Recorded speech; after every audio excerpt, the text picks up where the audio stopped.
Everyone. Pardon. Oh, yes. Thank you. I'd like to call this special meeting of the Board of Education to order. The next Board of Education meeting is on Tuesday, August 27th at 7:30 p.m.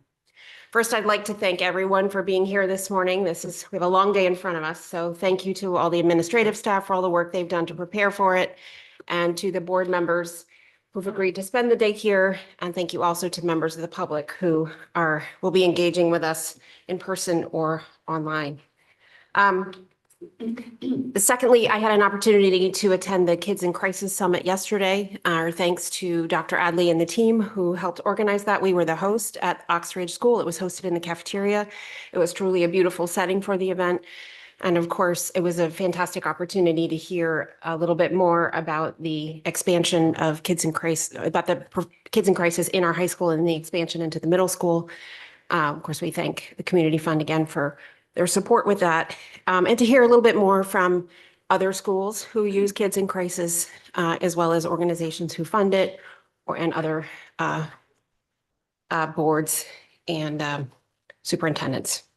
Okay. Lastly, we'd like to thank the OE for the day folks for their engagement around the topic of personal devices in schools. As a board, we share the commitment to the impact of personal devices on the mental health and the educational experience of our children. We all sit here as first and foremost as parents, secondly as community members, and thirdly, of course, as board members. In our board member capacity, we have a lot of ability to affect what happens in the school day, but we strongly, or I at least strongly feel that the school day is only a portion of this entire discussion. So I'm grateful to see parents up and mobilized, because this would have to be a large community scale exercise. It is critical that we as parents make the right choices for our kids if we don't want them to have devices. It is so hard. Believe me, I am currently the worst mom in town on a regular, but it's important.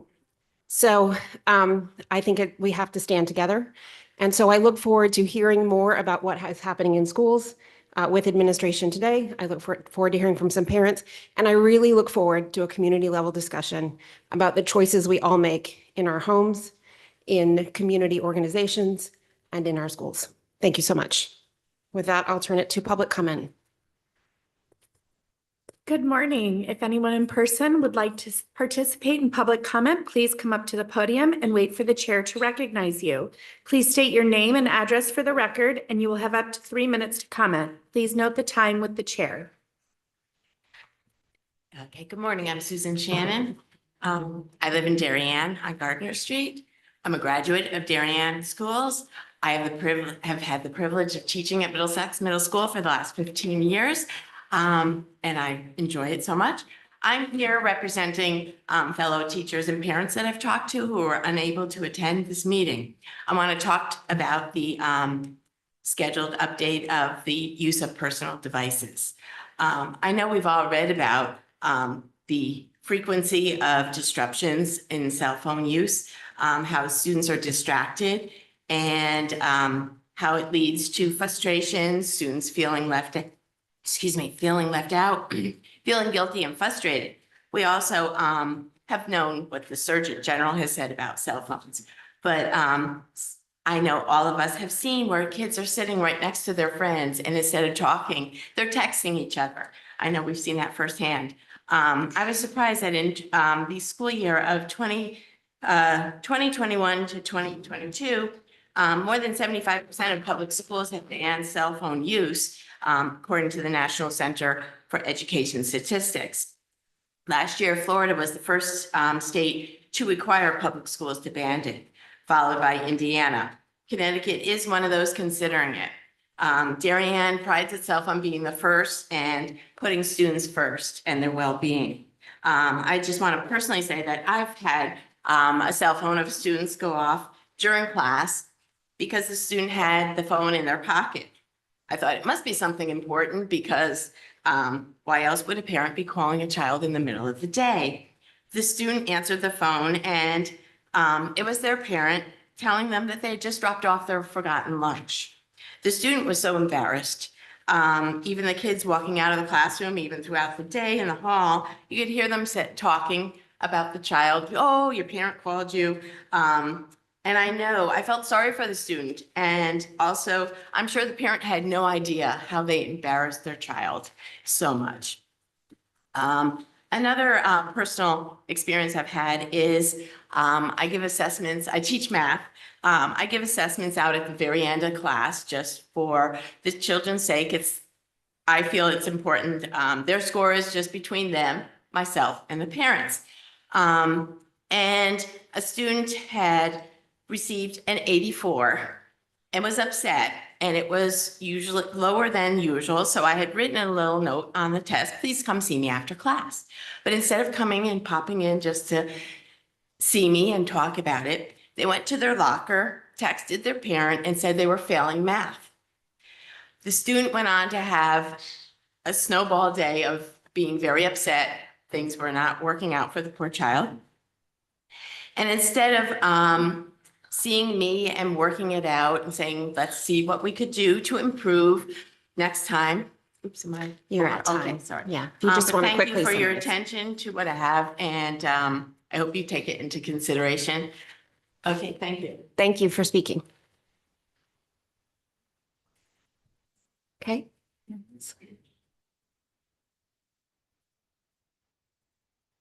Morning, I'm Mary Connell Lifton, 180 Middlesex Road. And thanks, Jill, for your introduction. I couldn't agree more about parent participation. And I'd like to thank the entire board for adding to today's agenda, discussion, and hopefully a vote on a smartphone and device policy for Darien schools, and for taking the time to read the letters that we've submitted on this topic, including the most recent, which was submitted just last Friday on behalf of close to 500 Darien families. And I'd like to emphasize that this letter now has close to 600 signatures representing Darien families and close to 1,300 school children in our district. And we're going to continue to circulate this letter. And I want to note that it's the dead middle of the summer. People are at the pool, they're on vacation, and yet they've taken the time to sign this, to forward to concerned friends and colleagues. And over 180 people indicated their intention to join us online and in person. There was a time change. It's not 180. You all can rest easy. But people care about this. Taking times out of their days, again, in the middle of summer, to show up and implore the board to get phones out of our schools. We're aware that the administration is looking to implement a policy, and I say this between quotes, for kindergarten to 8th grade. Unfortunately, simply sending a clear message that kids should put their phones in their lockers at middle school and shouldn't bring them to elementary school is not a policy. This is what esteemed NYU social psychologist and thought leader on this topic, Jonathan Haidt, calls an unenforceable wish. We're here today begging the board to pass a resolution directing the administration to implement with all due haste, not a year from now, not after further study, but as soon as possible, a policy that prohibits phones at the elementary school and puts phones in a secure location until the last bell has rung at both the middle school and the high school. And the policy needs to include serious consequences for violations. We cannot simply trust our kids to do the right thing. That is asking too much of them. It's like asking an alcoholic to keep a bottle in his locker and just don't open it during the day. We know how hard it is for us as adults to put our phones down. Check your settings. How many pickups do you have since it's not even 10 a.m.? How can we ask kids not to go to the bathroom and sneak a check of their Instagram notifications or see if there's a new text message? It is not fair to put this responsibility on them or on our teachers for having to enforce such a non-policy. And I know there's teachers here today, and I thank you for your comment, and I hope for other teachers will speak up about their own frustrations with phones and devices. The proposed policy does not fundamentally alter the policy, and again, I use quotes, that is in place today, and we can tell you it's not working. We've heard from one teacher, you can hear from parents, it's not working. Kids are on phones at lunch, between classes, during study hall, watches buzz, phones ring, and all this takes away from the business of educating our children. Thank you. Thank you, Mary Connell. Hi, everyone. Kate Gregory, 15 Winding Lane. And real quick, this is my second time here. And it was hard to carve out the time. So I really appreciate that you all do that so much. And we do appreciate that. Okay, you're going to hear from other speakers today who will talk about the research that makes abundantly clear why this policy needs to include the high school. But in short, these are our most vulnerable students. 100% of them have phones and close to 100% of them are on social media. Probably the most nefarious aspect of smart technology, certainly for children under 18. Again, Jonathan Haidt. And you will hear from speakers that explain why the policy needs to be enforced bell to bell. But again, in short, it's not just the distraction that phones present during class time. These children need to talk to each other between classes and at lunchtime, and not be hunched over their phones and catching up on TikTok and Instagram notifications. They need to engage, socialize with eye contact, and develop these social skills that are sorely lacking in children today. This district is one salacious video captured in the bathroom, one incident in a classroom caught on video, one student harming himself away from disaster. We're aware that we have a mental health crisis and you're ignoring the easiest, fastest, and cheapest way to address this crisis. But I'm not here to tell you that the sky is falling. We don't think it is. You'll also hear about solutions, task force, toolkits. The work has been done here. We don't have to reinvent the wheel in Darien. This wonderful teacher just cited a lot of the districts that have already implemented this. We have a template. We can suggest appropriate consequences, communications for the rollout. All of this exists through work that's already been done at nonprofits and has been focused on this issue for years. We believe that a rational policy can be implemented in short order, and over 600 families in the district agree. This is going to happen nationally and right here in Connecticut. We know from the news there's momentum here and in Darien, and we should not be the last district in Fairfield County to act on this. We should be the leaders. This is happening in LA, New York, Virginia, Ohio. Governors are taking action, school boards are taking action, including our peer districts like Weston and Wilton. Let's not wait and see what they do. Let's enact a policy and work collaboratively with them to see what's working and what's not so we can tweak and adapt, but let's not wait until we think we have every possible issue solved before we move. First of all, it's impossible to anticipate every challenge, but more importantly, it is not fair to our children who are suffering with each semester that we allow this to continue. I'll conclude with a powerful analogy we heard recently at another Board of Ed meeting regarding asbestos. In the 50s, this was a cheap, revolutionary new material, strong and impervious. It seemed to have revolutionized the construction industry. But then it was discovered it was also toxic. What happened? Lawmakers stepped in and demanded the owners of buildings abate this toxic material. Students were required by law to remove asbestos. The analogy to smart devices is clear. Here is the amazing new technology that had the potential to revolutionize the education space, and there are certainly positive aspects to it. But it has been revealed to be toxic in the hands of children. And you, our elected officials, now need to step in to abate this toxin in our schools. Lucky for you, this cost is free. Thank you. Thank you, Kate.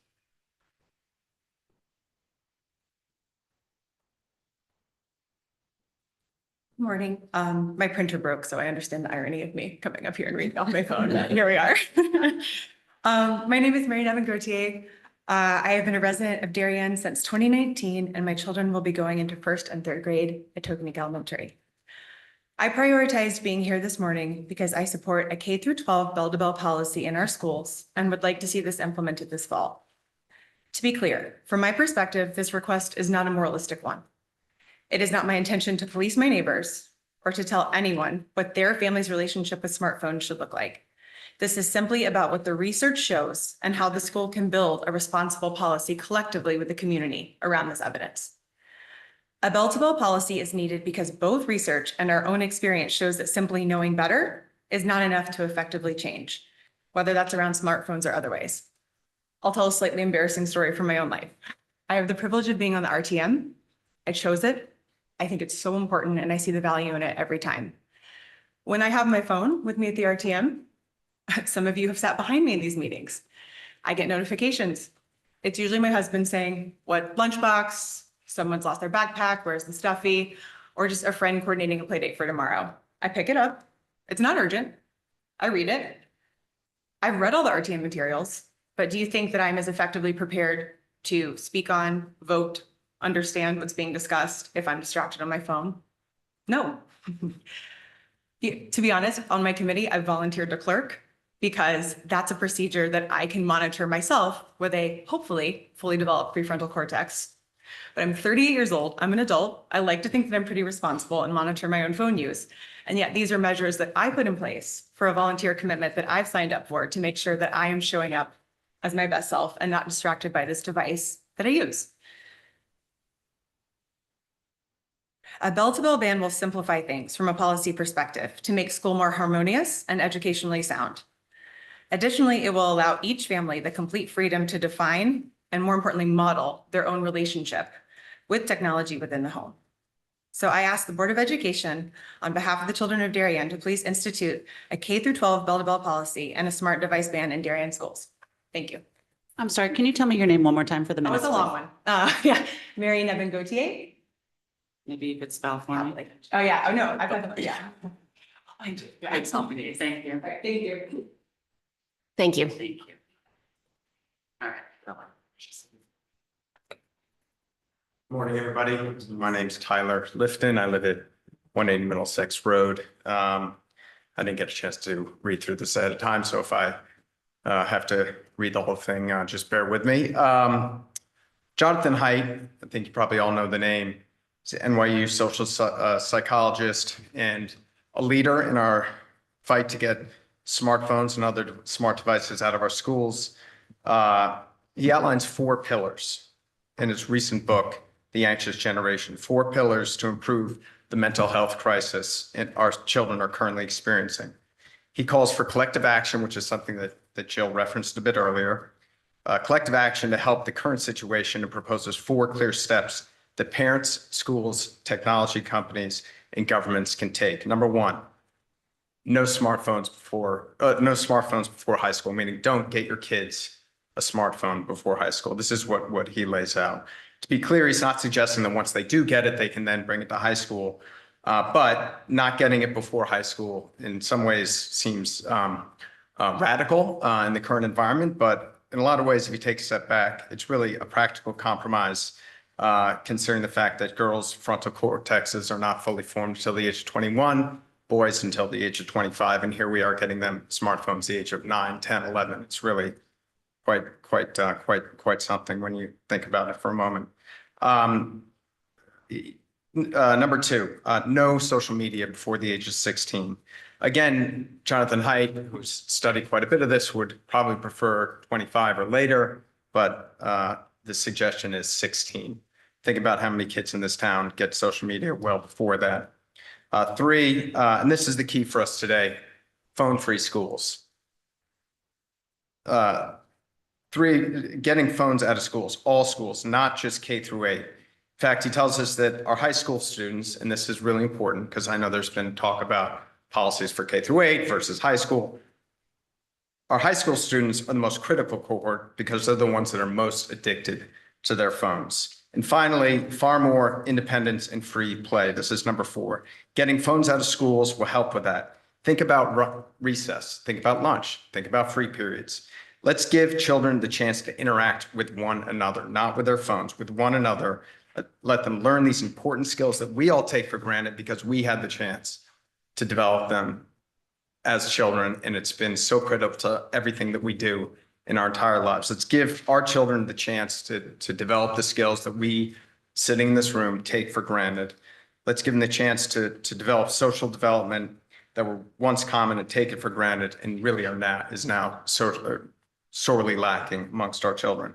So let's please enact a phone and smartphone device ban K through 12 now. Thank you. Thank you, Tyler.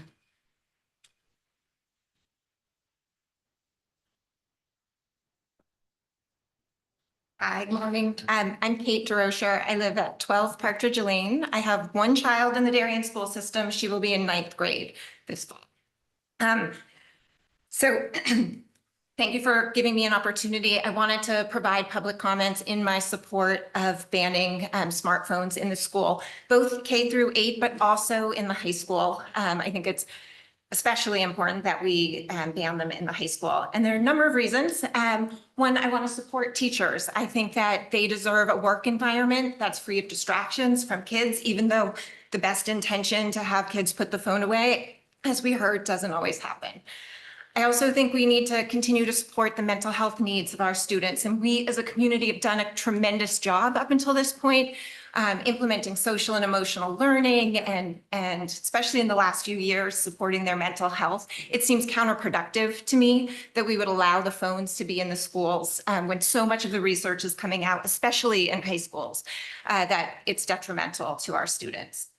And then lastly, I think we have an opportunity to give our kids some of the freedom that we had as kids. And I think probably all of us have had that moment where we've wished that smartphones weren't around, or we're thankful that smartphones weren't around when we were as kids, not documenting all of the embarrassing things that we've done. I think that we have this opportunity to give it back to our kids. I have chaperoned some of the middle school dances, and I expected them to be a little embarrassing for the kids or a little cringy. And what I found was the kids didn't even dance. They weren't interacting with each other. I mean, I asked some of the girls that I knew are dancers and I would normally have expected them to dance why that was. And they said part of the reason is they didn't want kids to film it. They didn't want, they didn't want to have it on the smartphone that they might be embarrassed. And I've heard this echoed from other high school parents, kids not getting involved because they don't want to risk somebody pulling out a phone and embarrassing them later. And I don't don't think that we can put the genie back in the bottle, right? I know that smartphones are here. It's our responsibility as parents to decide how often we give them to our kids, when to delay, when to give social media.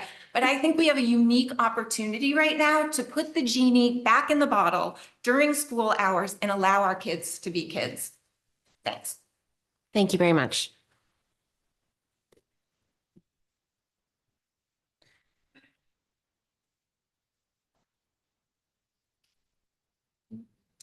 Morning. My name is Sarah Walker. I live at 11 Contentment Island. And I have 3 kids in the Darien schools, an elementary school student, a middle school student, and an upcoming high school student. Thank you all, first of all, for your service. I know that this is really hard work, so I appreciate your service. We've seen the alarming research. You've all seen it. And clearly smartphones are a war that has to be fought mostly by parents outside of school. But the problem is clearly within our schools in Darien. I've seen it at MMS, where even the great students are texting throughout the day.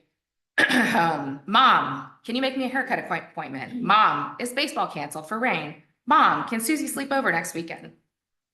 Innocent, but they're very distracted.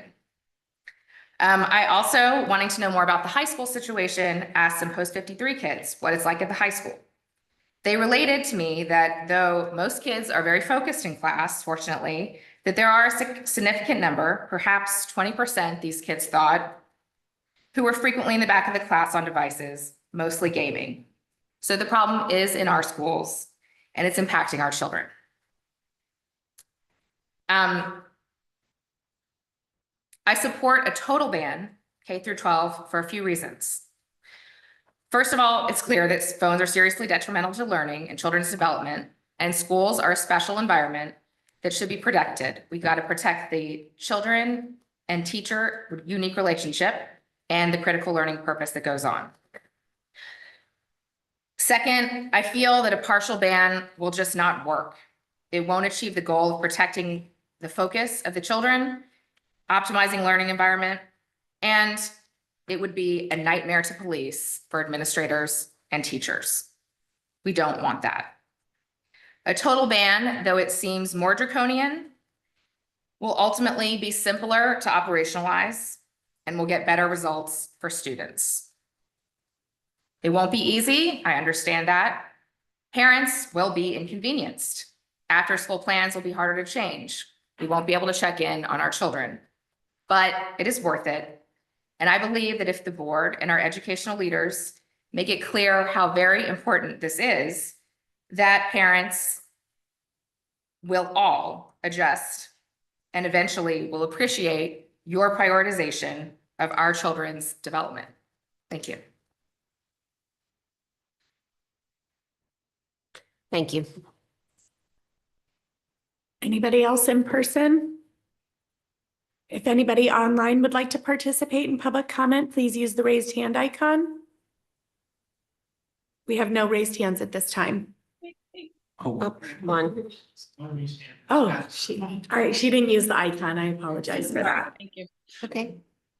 Mrs. Hennemuth, you are recognized. Thank you. Hello, my name is Rachel Hennemuth and I live at 39 Millwood Lane. I have 3 children, ages 13, 14, and 16. I'm going to focus my comments on the high school years. My oldest will be a junior at DHS this year and my middle son will be a freshman. I love the high school for so many reasons, but in my opinion, the freedom to use your phones at school is a huge problem. The amount of time my son is on his phone during school hours doing non-school related things is shocking to me. Some days it's over 2 hours. It seems he spends his entire lunch and much of his free periods on social media or playing video games with friends. I've talked with many friends. With high school students, I know his behavior is not unusual. I've also heard from teachers that it is a giant problem in classrooms. It is not fair to ask teachers to police phones when the school doesn't have a firm policy on it. Phones get in the way of kids learning and is just a huge distraction overall. I also admit I was guilty of texting my kids during school hours. I think of something I need to remind them of and just lob a text. I then went to Max Stossel's talk, and after that, I really started to make a concerted effort to stop this. I realized so much of what I was texting them could wait. I told my kids to stop texting me unless it was an emergency. They kept texting me. Eventually, I stopped responding out of habit. And I found that writing back to them was just reinforcing the behavior. Parenting experts and abundant research tells us kids' resilience and self-confidence grows when they learn to solve problems on their own. Of course, I want to be there for my kids, but if I'm doing the solving for them, they never get a chance to try to do this independently. Like so many of you out there, I'm just trying to do my best as a parent, and this advice makes so much sense to me.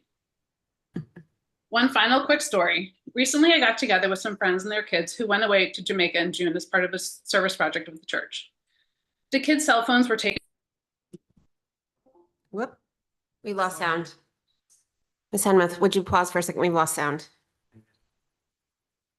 She has to unmute herself. Oh, can you unmute yourself? Sorry. We got you back. Okay, please continue. Okay, so the kids had their cell phones taken away. These high school students told me how nice it ended up being not to have their phones this week, and they didn't have to deal with them. They felt they bonded so much more with the other kids on the trip. The bus rides were so much more fun. They played tons of card games. One girl even told me before the trip she would have been very against getting phones out of school.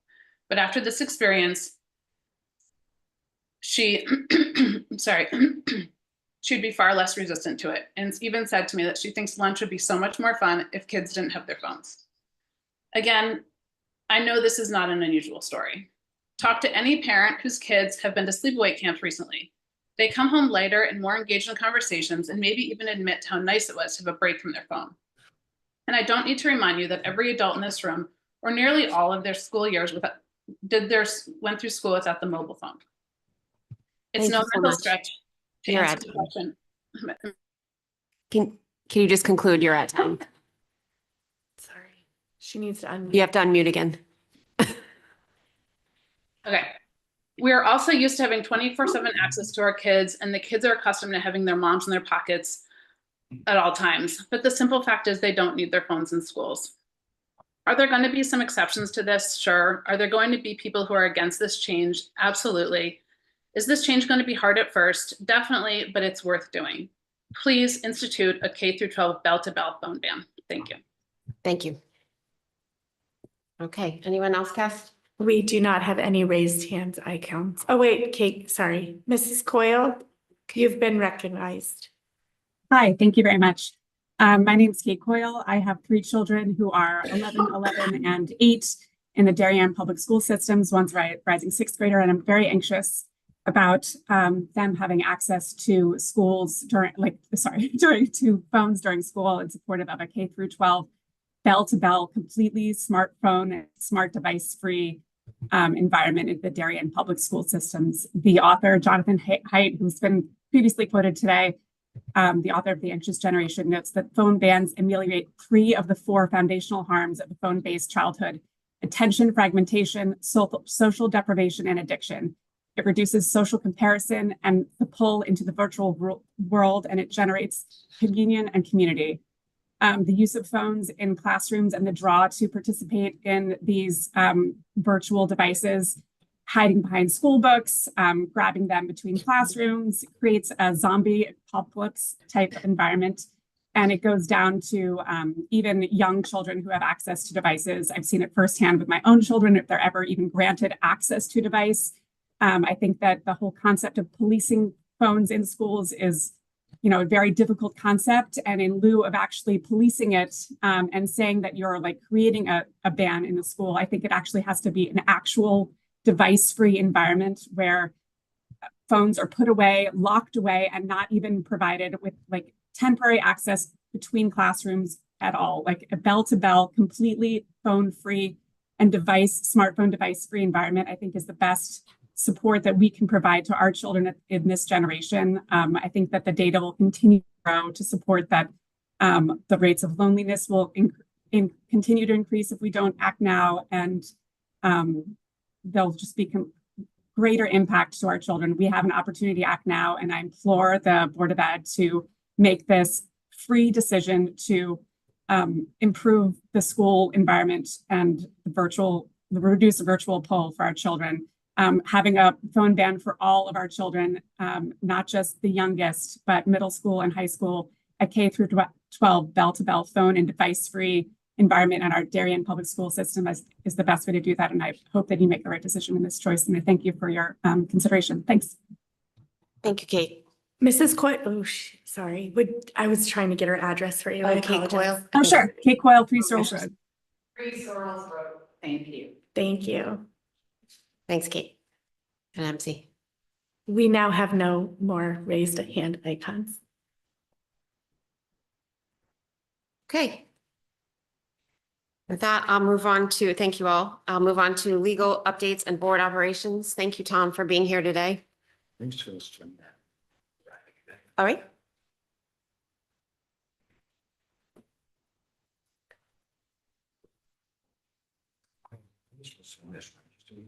What's up? That's very.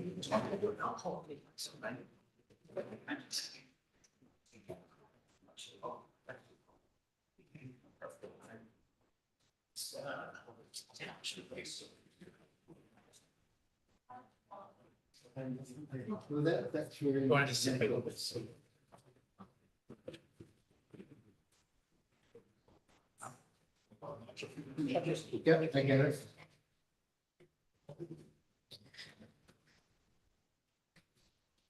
I will not take it personally that the room clears out when. Yeah.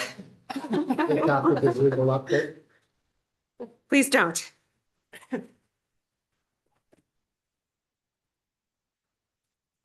Well, thank Mr. Mooney for being here this morning. And as you know, our legal counsel, on an annual basis, he makes time to get to come and speak to the board to update on legal issues and have an opportunity to ask any questions or other ways that you might have. Thank you, Tom, for being with us this morning. Appreciate it. Are these on? Yeah. Yes. Okay, fire away, Tom. I think we have about an hour. Yeah, my understanding 20. is that 10:30 is your next Yes. agenda item. Yes. And it would be my plan to go through the new legislation for about an hour, maybe a little less. And then I have, as I like to do, 3 scenarios for your discussion consideration. And I'm particularly excited about one that I wrote just for you. Okay, great. But before we get to the scenarios, I would like to just walk through some of the new legislation. And do you all have now a hard copy of the Yes. update? Alan will be making this available to you We received it last online. night. Is okay. And so for the intellectually curious, you can go and click on the individual statutes and read the actual language and see if I captured the meaning of the legislation. The first act that I'd like to talk about has a number of different elements. The first of which, in Public Act 2441, deals with educator certification and the current regulations. As you know, you cannot teach in the public schools unless you're certified.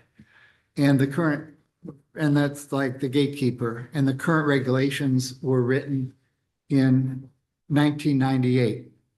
And in the early 2000s, they thought about changing the regulations and they didn't.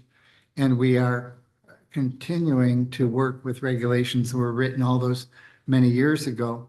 And so the thought here is to take a new look at the regulations to make them more appropriate provide more flexibility. If you'll indulge me in a personal anecdote, my wife, now retired, was a teacher for many years, and she taught for 10 years in the public schools in Connecticut. She stayed home with our kids for some years and did not send in her check. So her certification lapsed. So in order to return to the profession, she had to reapply. And although she was teaching biology, has a master's in public health from Yale, the Certification Bureau ruled that she was unqualified to teach because she had too few hours of student teaching back in the early 70s. And we had to stand on our head to get through that. But that's the nature of the inflexibility that the current regulations present. And as you know, there's a shortage of qualified teachers. And so the purpose here of this review is to take a fresh look and make these regulations more logical and more sensible. And so there's this new entity created, the Connecticut Educator Preparation and Certification Board, and there's 16 members. And as you see on the bottom of page 1, their charge is to develop standards and proposals for regulations or legislation relating to educator preparation and certification. And then you see, I won't go through all of it, but the purpose here is to build streamlined, flexible pathways that are grounded in a commitment to educator effectiveness, and on and on. So let's hope. I am an optimist by nature, so I hope that after these many years, this new entity will take a meaningful look at the certification process and make meaningful changes in teacher certification. As you'll see throughout the legislation, there's the General Assembly likes to create entities and likes to get reports. And this new entity has to provide an annual report that includes a detailed summary of the substance and disposition of any standards and proposals. Interestingly, you have on the one hand the State Board of Ed, which has sat on its hands for 20 plus years, and you have this new entity. And the law provides a default assumption, and that is that either entity can propose regulations, and if the other side, the other entity doesn't object, then they go into effect. And if either entity proposes legislation, that legislation goes to the Education Committee for consideration. I do welcome questions as we're going along, so don't hesitate if I have any questions. Mr. Sini. Thanks, Tom. Did this get support from the unions? Yes. Okay, great. Thank you. Yeah, I think the struggle, as I understand it anecdotally, was to not just throw certification out because, you know, it's a balance. You want to have some rigor and you want to make sure that the people who teach the children are qualified, but those qualifications have to be meaningful. And the push was almost to like say, well, open the door, let's expand the pool by lowering our standards. And instead we have this new procedural approach, which I think is very helpful. The next one is just mechanical. The legislature has focused in many different ways on paraeducators. And just speaking from experience, that profession has changed dramatically. It used to be like a part-time job and a little extra money. And now the role of paraeducators in our schools is crucial.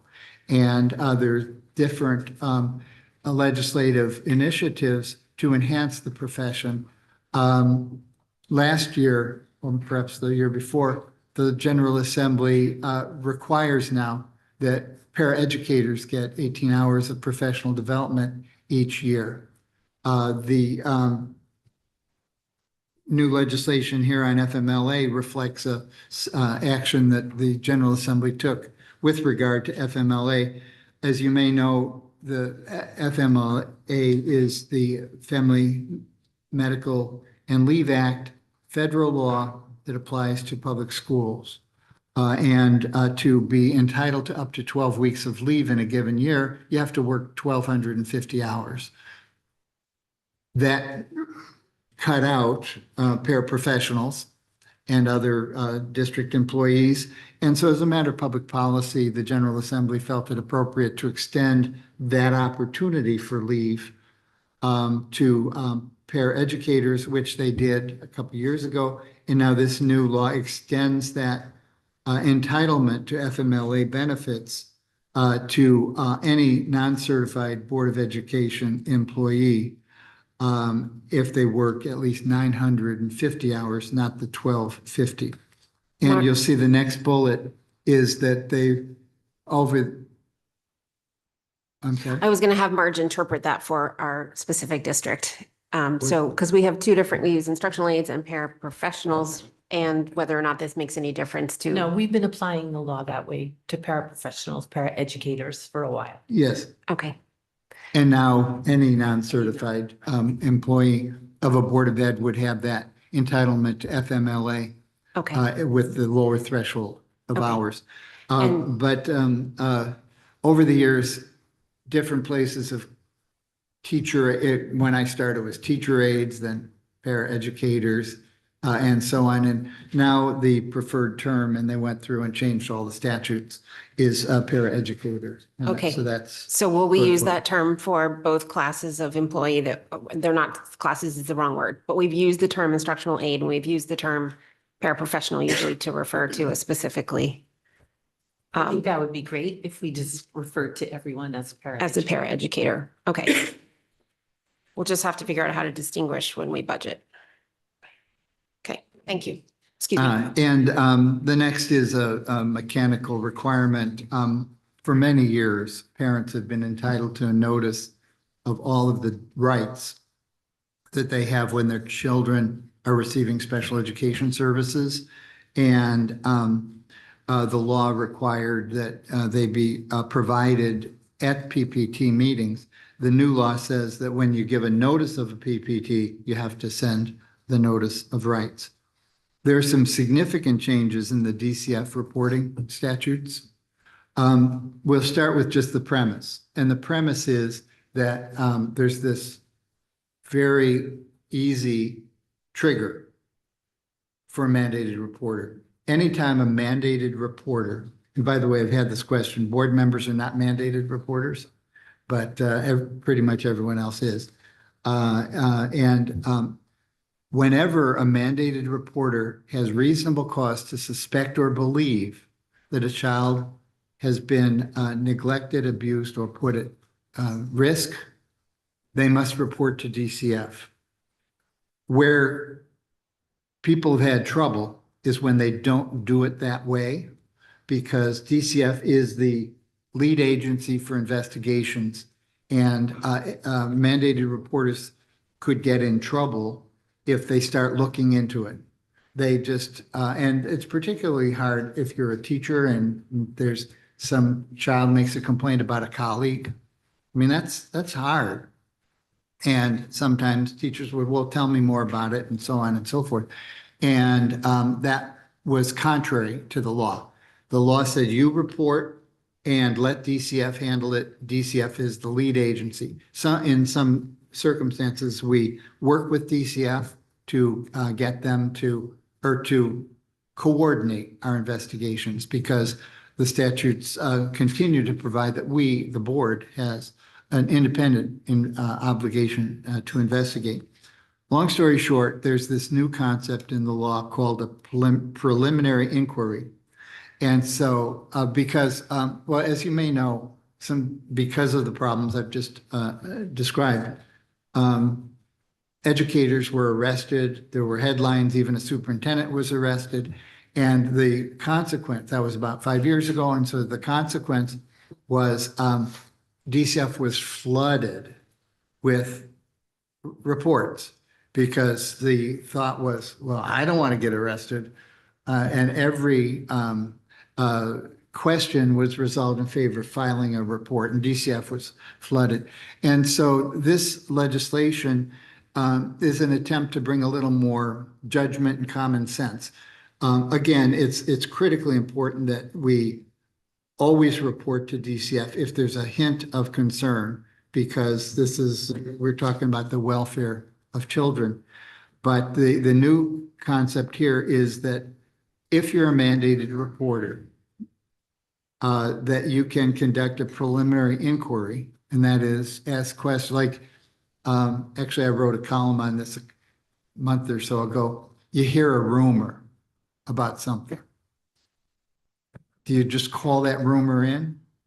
Or can you go and ask a student, or maybe the student shares the rumor with you? Can you talk further with that student? And interestingly, I thought that was fine. One of my colleagues used to work for DCF, and so she corrected me. And even that, prior to this law, would have been inappropriate. You heard a rumor, if you have reasonable cause to suspect or believe, you report it. My colleague did confirm that as of July 1, you can ask, well, where did that come from and who said it? And just ask some preliminary questions to see if this is just some crazy rumor or if there's any possibility that there's substance to the rumor. And DCF is supposed to refresh their training and include now further guidance on where you draw the line, what's a preliminary inquiry, and when do you step over the line into investigating, which you still can't do. But it's an interesting change in the law that I think will reduce, DCF has a critically important role, and no one wants them distracted with a bunch of unwarranted reports that they have to look into. There's another significant change in the DCF statute, and that is that right now, if a mandated reporter files a report, and sometimes most of the time, the report is unsubstantiated, and sometimes people who are the subject of a report are upset and in fact threaten legal action. Hey, that was unwarranted. What did you? And so what we have in the law is a good faith protection. If there's good faith, it's not some person in a parental dispute filing against their spouse without cause, but anyone who files a report in good faith, and we hope all of the reports are unsubstantiated, they're protected by the good faith indemnity protection. Well, that was extended in the last legislative session. And this now harks back to the way the law used to read before maybe 8 years ago. And that is that if you can show in good faith you didn't file a report, you're also protected. So it's a further protection for mandated reporters. Go ahead, Dennis. Tom, with this, so you mentioned before that teachers and superintendents were getting arrested. Yes. Does the change in law help with that as well?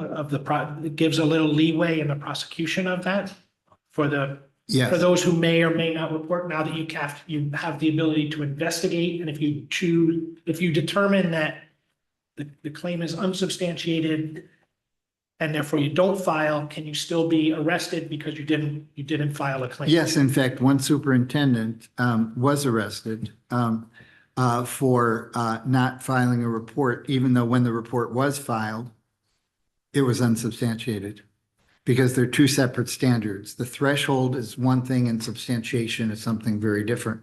But this new law will help in that regard. There are some technical changes. Right now, when DCF learns of a failure to report in a timely manner, they have to report that to the chief state's attorney. And that's where the prosecutions would sometimes then occur. But with the new standard of the preliminary inquiry and the new standard that I didn't file, but I did not do so in good faith, those will reduce the exposure for mandated reporters.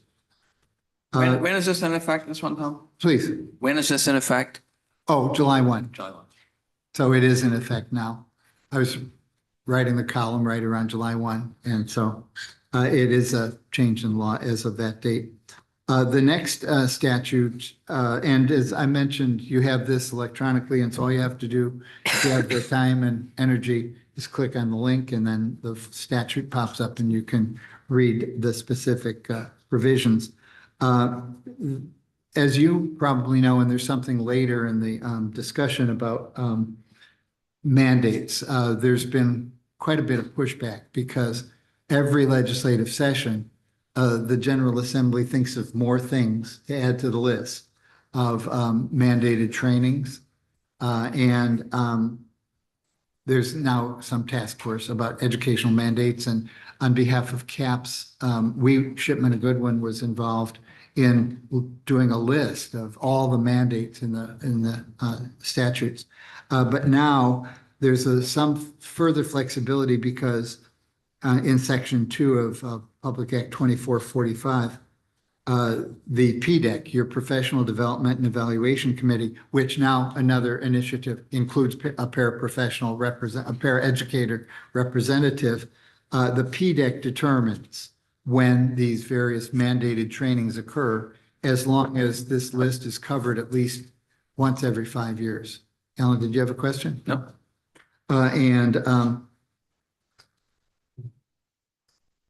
There's some further elaboration, even as they're saying PDEC has this authority. They also changed the requirements for training on school violence prevention and special education matters and added a new mandated training on emergency response to seizures.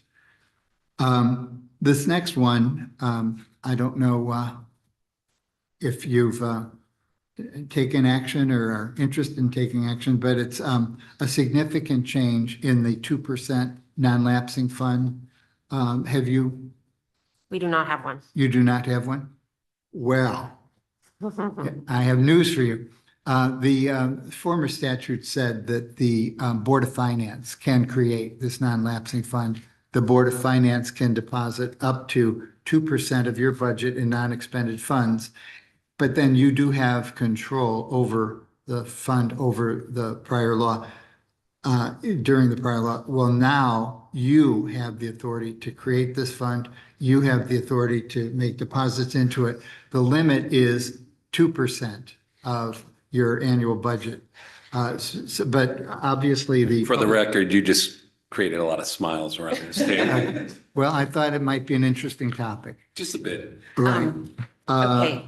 Because the public policy concern that led to the enactment of 10248A originally was I wouldn't say this would happen in Darien, but in some school districts, they come to the end of the year, they have some extra money, and what are we going to do with this? And they spend it down, and perhaps not What they want to say. wisely. Yeah.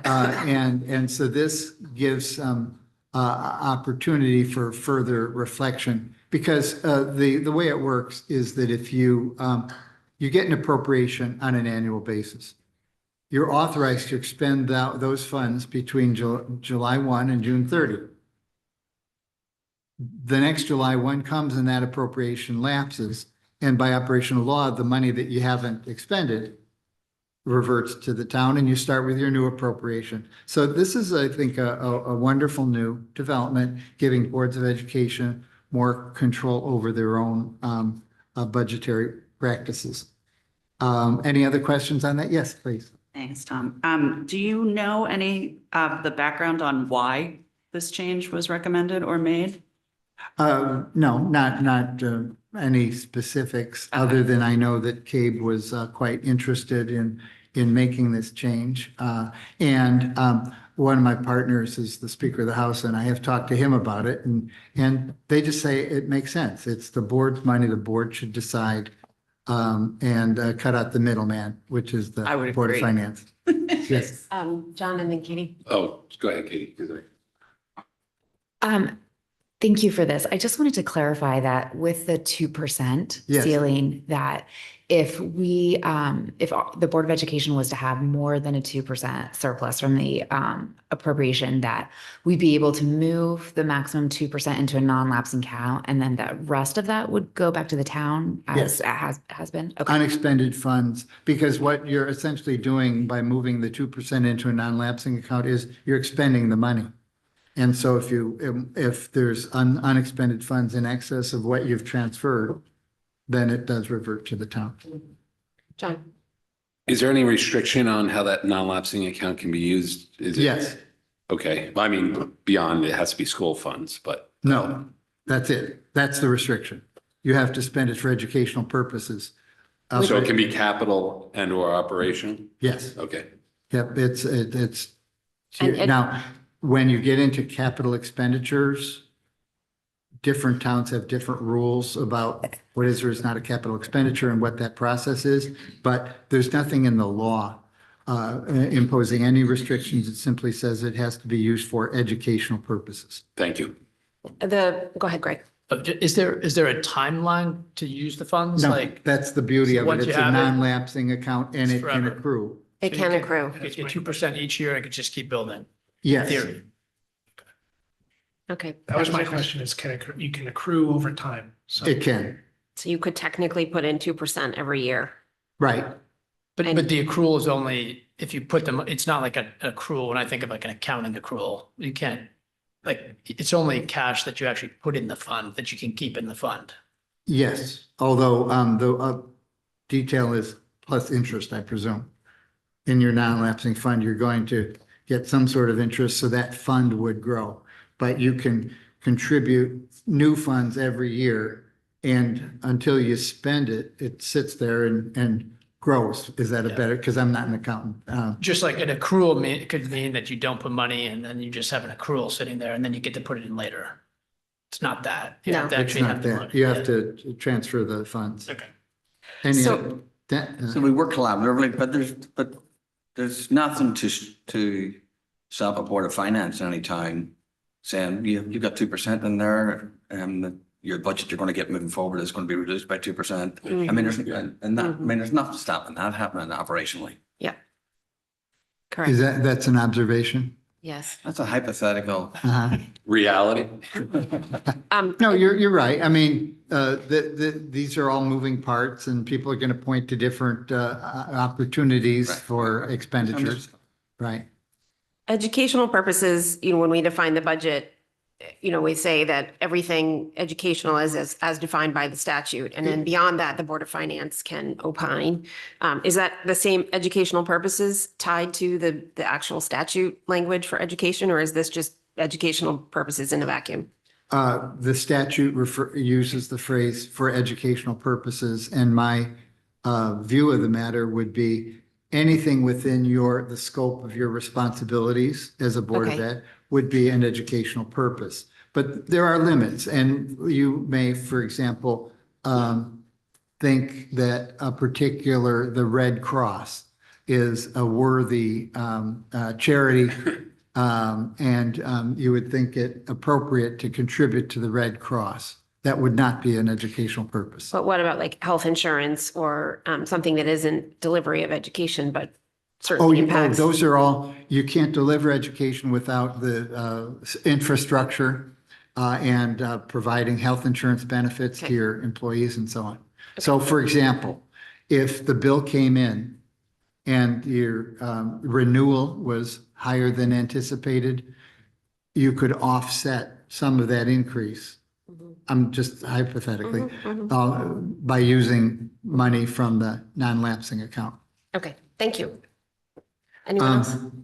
So, any other, yes, I have a question. So if you did end up using a certain portion of that growing balance Yes. of the 2% that we would potentially have every year, does that amount that then ends up getting, I guess, presumably transferred into our operating budget then become part of our annual budget that would be considered for kind of year-to-year comparisons? I'm just trying to understand, if you're using basically a pool of money that is not technically allocated as part of your annual budget process. Yes, but it has been. And I think your question may relate to the MBR. There's a requirement in Connecticut that you cannot, in a given year, the municipality cannot appropriate to the Board of Ed less than what it appropriated in the prior year. And that's called the minimum budget requirement. And so the question would be, does this expenditure from this fund, now let's just say your budget was $100 million and now it's $100 million, $10,000. Okay. Is that the new ceiling? I'm sorry, floor for the future? It is not, because those funds have already been appropriated. So we ignore expenditures out of that fund in looking at what your the required appropriation is for the coming year. Now, the good news here is that that may not even be a concept that is discussed in Darien, but in some communities, they are right up against the minimum budget requirement, and the municipality grudgingly, makes the appropriation. I would note that you're in a community that values education and provides support for education. So maybe this little detour on minimum budget requirement is irrelevant, but that would be the interaction. Just to clarify, so two different things. I think Robin's question is slightly different, but if we had, let's say, 2 million in for a round number, and the MBR, we were looking at the MBR, that Right. 2 million would or would not count towards. Would does not count. Would not Because we only look at what did the town appropriate in one year against the next year. The next year. And so, that $2 million was already appropriated. Yeah. So, and then you can spend it just out of cycle. Okay. Robin, I think your question is really an internal answer for how we handle our finances. I don't think it's a legislative. Well, I mean, there's one more, just from a process standpoint, though, but with the town, I'm assuming that this pool of money, the town would still go through a budget approval process with the Board of Finance, the RTM vote, but then say they vote to approve a certain pool of money.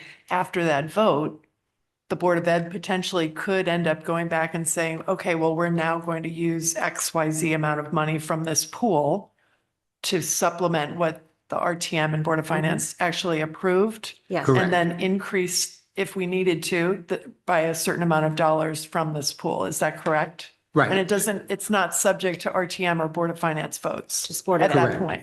Just go ahead, Rich. Okay. So typically when you have a non-lapsing account, you wouldn't use it to supplement reoccurring expenses, so staff, because then this is going to make your following year's budget much worse. So districts that have it tend to use it for things like textbooks, computer equipment, facility repairs. As Tom mentioned, it just kind of accumulates, and then it's almost like a transfer. You transfer out of a non-lapsing account, and then maybe you buy $100,000 of math textbooks or whatever. Okay, thank you. Yes. Other questions? Jill, the NPR is a new concept to me, so I had a follow-up question. Is that okay to ask now? Okay, thank you. So, Tom, with regards to the minimum budget requirement, I was just curious if there were an extenuating factor, say a large drop in enrollment or something, if there are ever exceptions. Yes. Okay. The statute specifies if you close a school, there are certain ways in which to modify how the MBR applies in a given situation. Great, thank you. Dennis. Going back to an earlier question, do you know what prompted the reason for having this non-lapsing 2%? Yes. That's we have a pretty high budget, but I'm assuming other schools had similar $100 million budgets. So you're talking, a lot of money. Yeah, and as I said, it's just as a matter of public policy, the anecdotal information to the General Assembly is that June often involves a spending spree because we got to spend our money.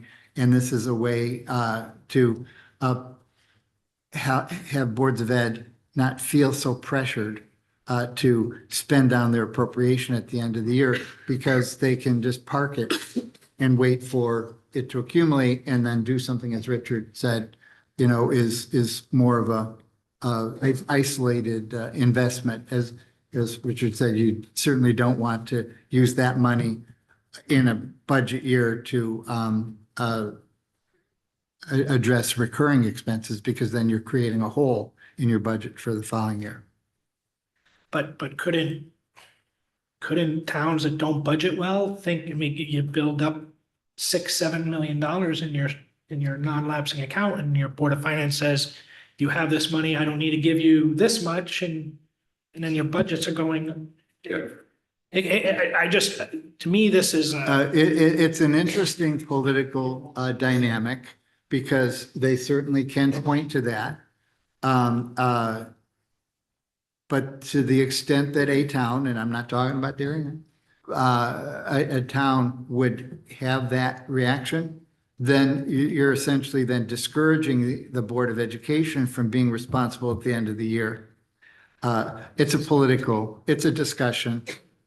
Rich, thank you, Tom. What is your experience? So it does happen often where maybe a board will come in with a budget, let's say at 4, and you have $500,000 in the non-lapsing account, and the town will say, well, you have that money, use it for something else. And then they use that non-lapsing account to help reconcile their budget.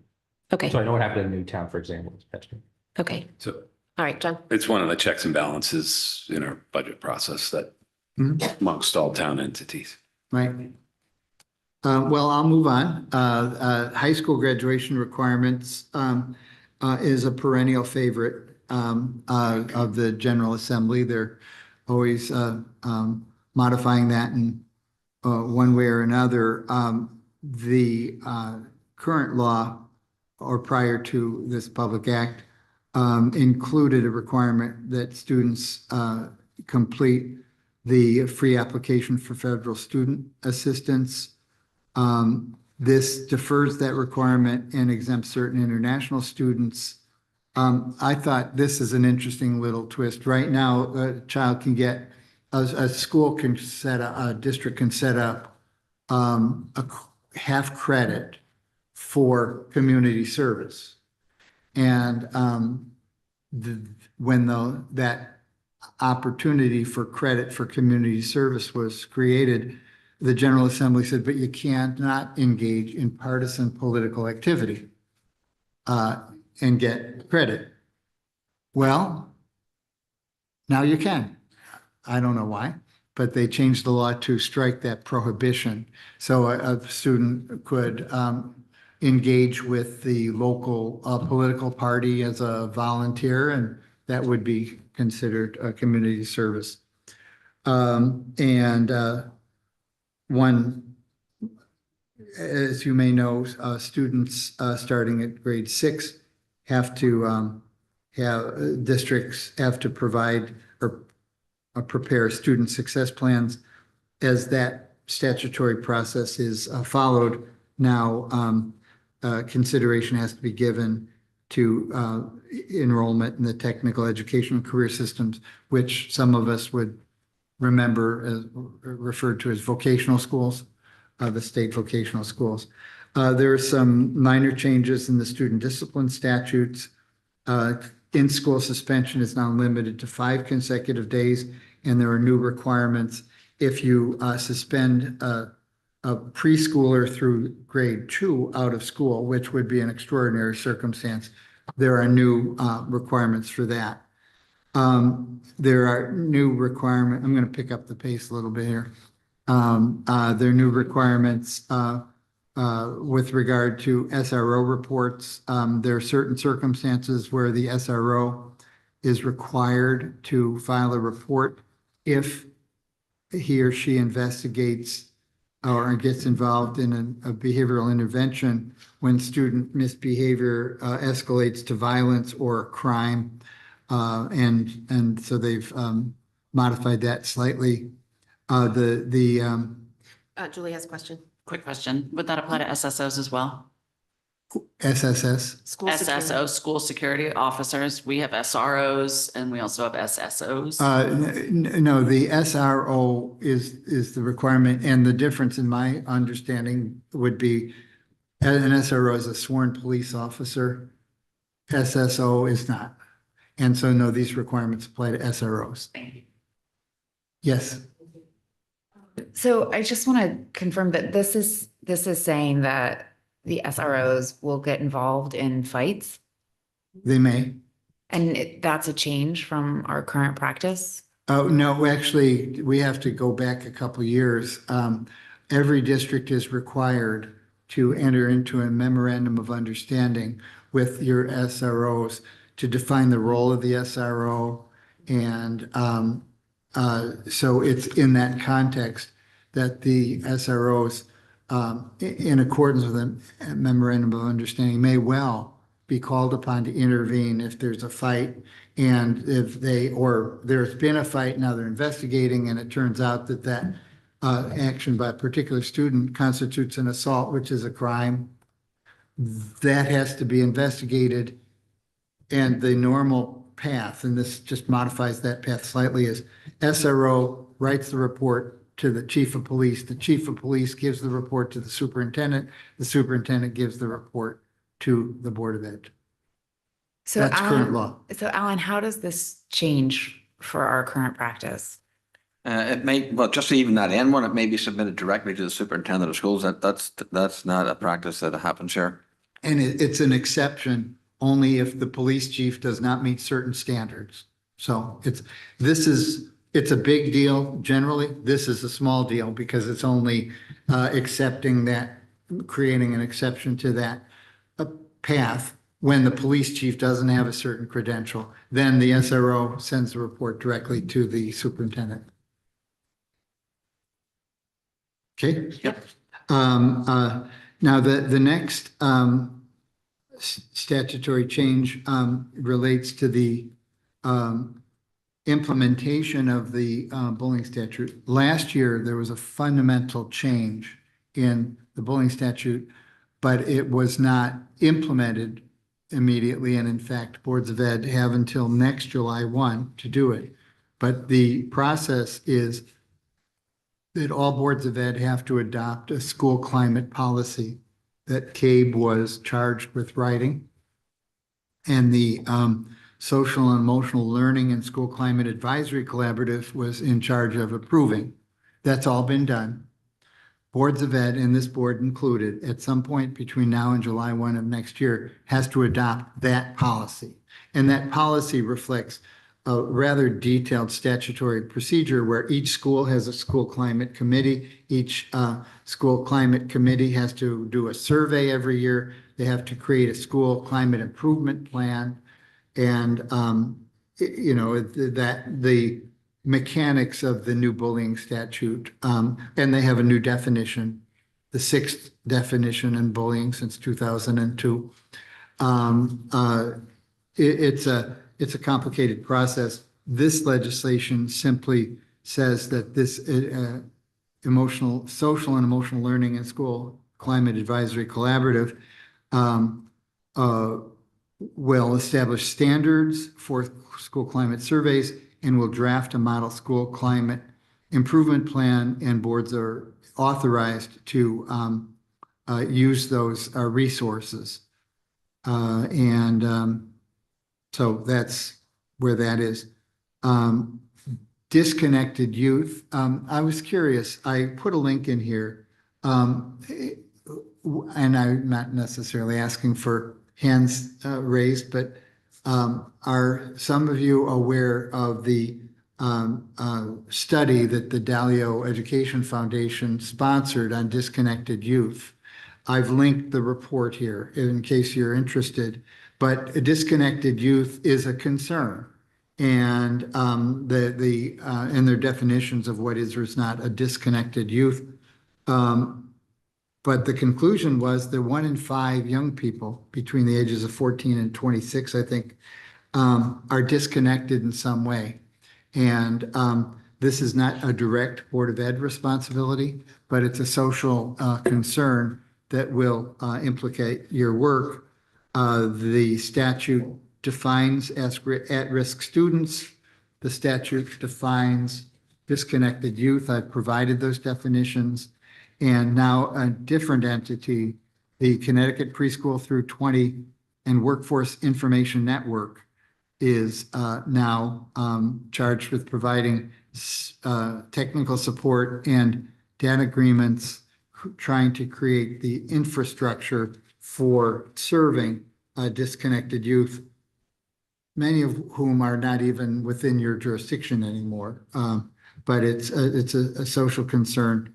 The next statute, section 23 of this law is directly affecting boards of education.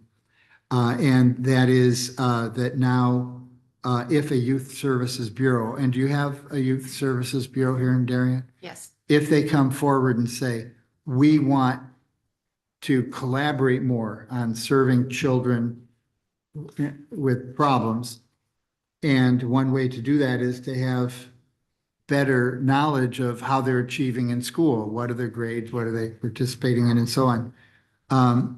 But as you probably know, there's a federal law, FERPA, that says that personally identifiable student information cannot be disclosed except with parent permission. But under FERPA, there is this concept of a school official. All teachers, for example, have the right to access student information if they have a legitimate educational need. You as board members have the right to access student information, but only if you have a legitimate educational need, and that's rarely the case. If you were doing an expulsion hearing, for example, then you would have a legitimate educational need. Well, so the construct here is that youth services bureaus in certain functions would serve as school officials supporting the work of the school district, and they can receive student information. And I actually rewrote the the youth services bureaus came up with a memorandum on the subject. It was a good start. And on behalf of CABE and CAPS, I rewrote it, and we're waiting to hear if they liked my rewrite. But the plan here is that every school district shouldn't be charged with a negotiation. Let's, through CABE and CAPS, let's have a standard template that the youth services bureaus are okay with, we're okay with. And then if they come forward, this would create the rules by which this school district can share student information to further the work of the Youth Services Bureau as well as the Board of Education. Credit recovery programs. Go ahead. Yes. Who is the youth service? Okay. Was it? The depot. And Greg. I'm just trying to understand. So the definition for disconnected youth includes 26-year-olds who are unemployed. Yes. So that somehow is now somehow connected to the Board of Ed's purview. There's no button on mine. Yeah. Just pull it closer. Yeah. No, it's not. No. So what we have is an overlap.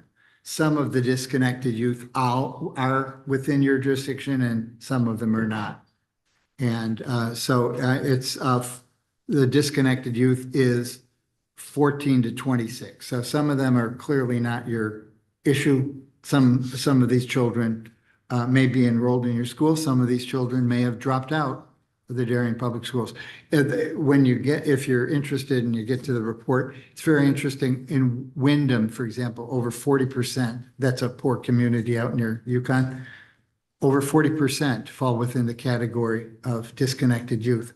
You can click on the map. I clicked on Darien.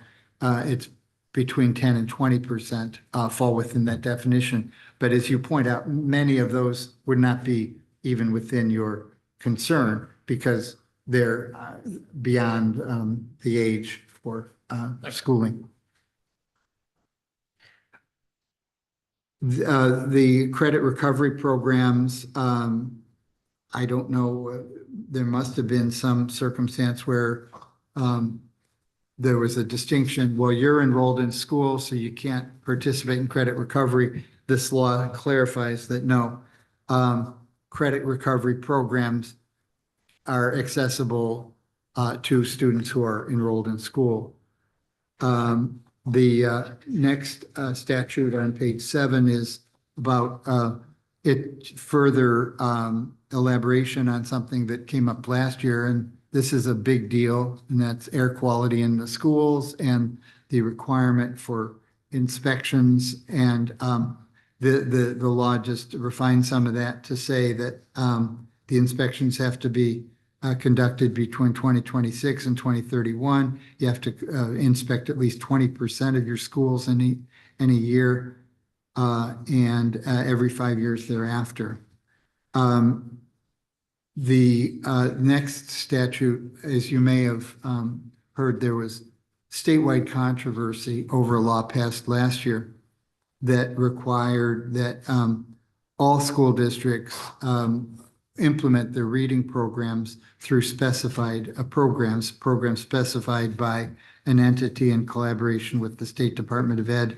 There are some refinements to the statute, but I bring it to your attention simply to say that despite the fact that the General Assembly was looking at this issue, and despite the fact that CAPS and CABE were saying this cuts too broadly and all school districts should not have to do this. If we're doing fine in reading, why would we have to change our program? They left these requirements untouched.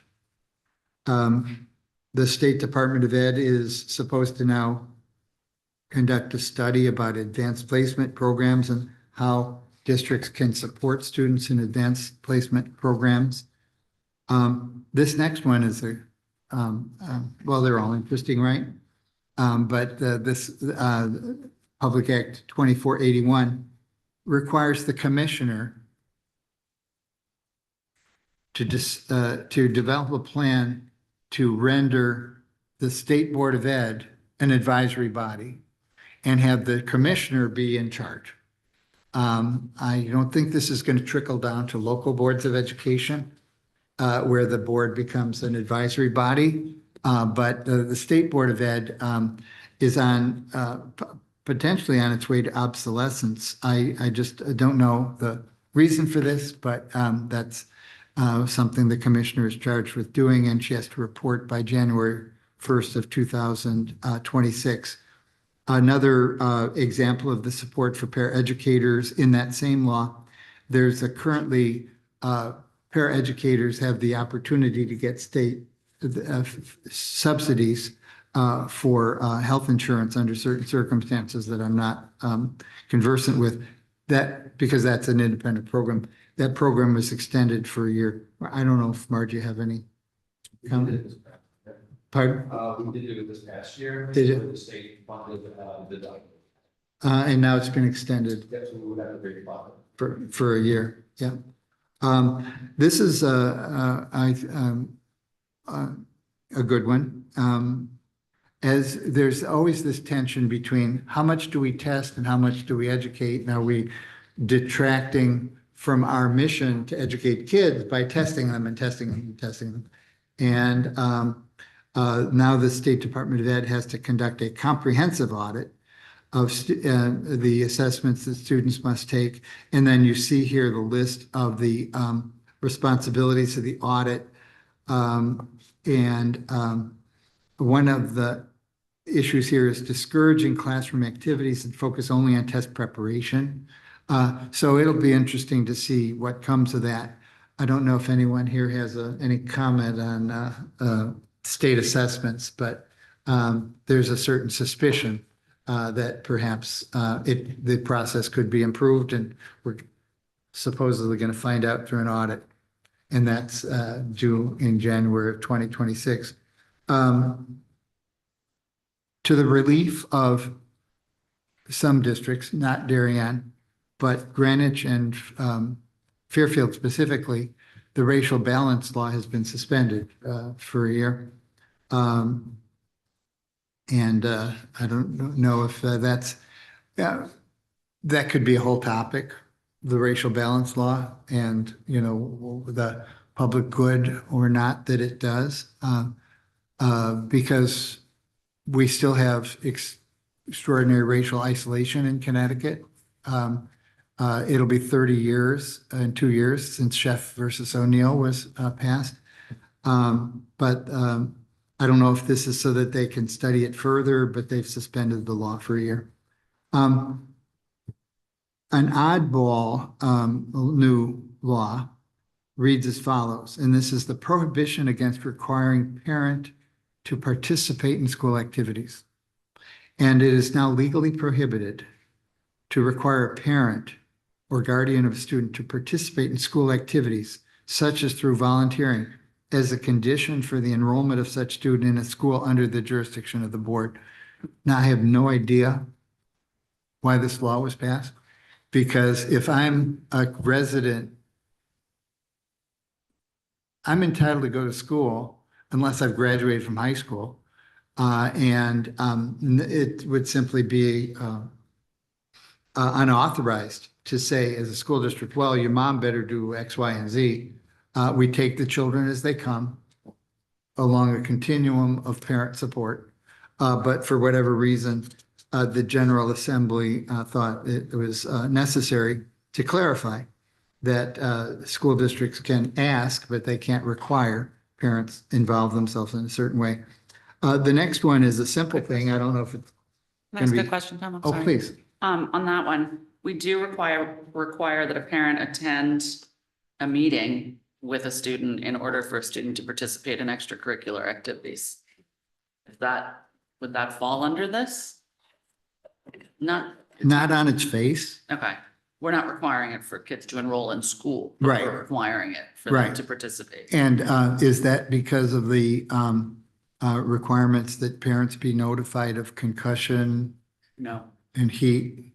Because parents are, It came from, we originally had some policies in place about what would happen if a student were drinking or using substances during their season. So there was a commitment policy. The commitment policy, and you signed it, and then you lost, I think, captaincy and or the ability to participate in the sport. It was replaced with a required session in which a parent and a student at the beginning, or an athlete or other extracurricular participant must attend a session that is informational in nature. It could be about substance abuse. Last year was about mental health. It could be about some other topic of interest. And it's all extracurriculars, not just athletic. Thank you. All extracurriculars. Yes. So, and they must participate in that at the beginning of each season. So fall, winter, and spring. Well, I'll leave to you. I mean, it sounds reasonable, but it's certainly legal because extracurricular activities are a privilege, and there's well-established case law on that. You can condition that privilege participation in extracurricular activities as you see fit. Thank you. The new legislation requires that the State Department of Ed now estimate your ECS grant by December 31st in each year. That's more significant in some districts than others, as you might imagine.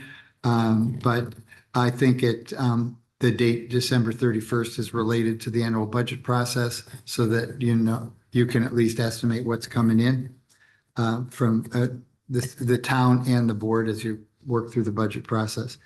Is there a range that they have to be within in their estimate? Nope, it's just an estimate. We did our best. So this doesn't change anything for us, does it? No, what, do they give you estimates now? We get something now. Get something from the state, you only get about $1,000. That's what I meant about, it's more significant in other districts than others. Yes, this is just now perhaps codifying a practice. Because I've seen in the paper, this is the estimated amounts, but it's by December 31st. Just wrapping up here, right now, if a student's behavior causes serious disruption or self-harm or physical harm to a teacher or student, a classroom teacher can say, I want a behavior intervention meeting of the crisis intervention team. This law elaborates on that such that in these circumstances, when these circumstances arise, the principal now has to tell the parent that this event occurred and inform the parent further that the teacher is authorized to request a behavior intervention meeting. And it goes on to say, if that meeting is held within 7 days, the parent has to receive, you see here at the end, a written summary of the meeting, including but not limited to the resources and supports identified, not later than 7 days after that meeting. But the parent is not necessarily a participant in that meeting by law?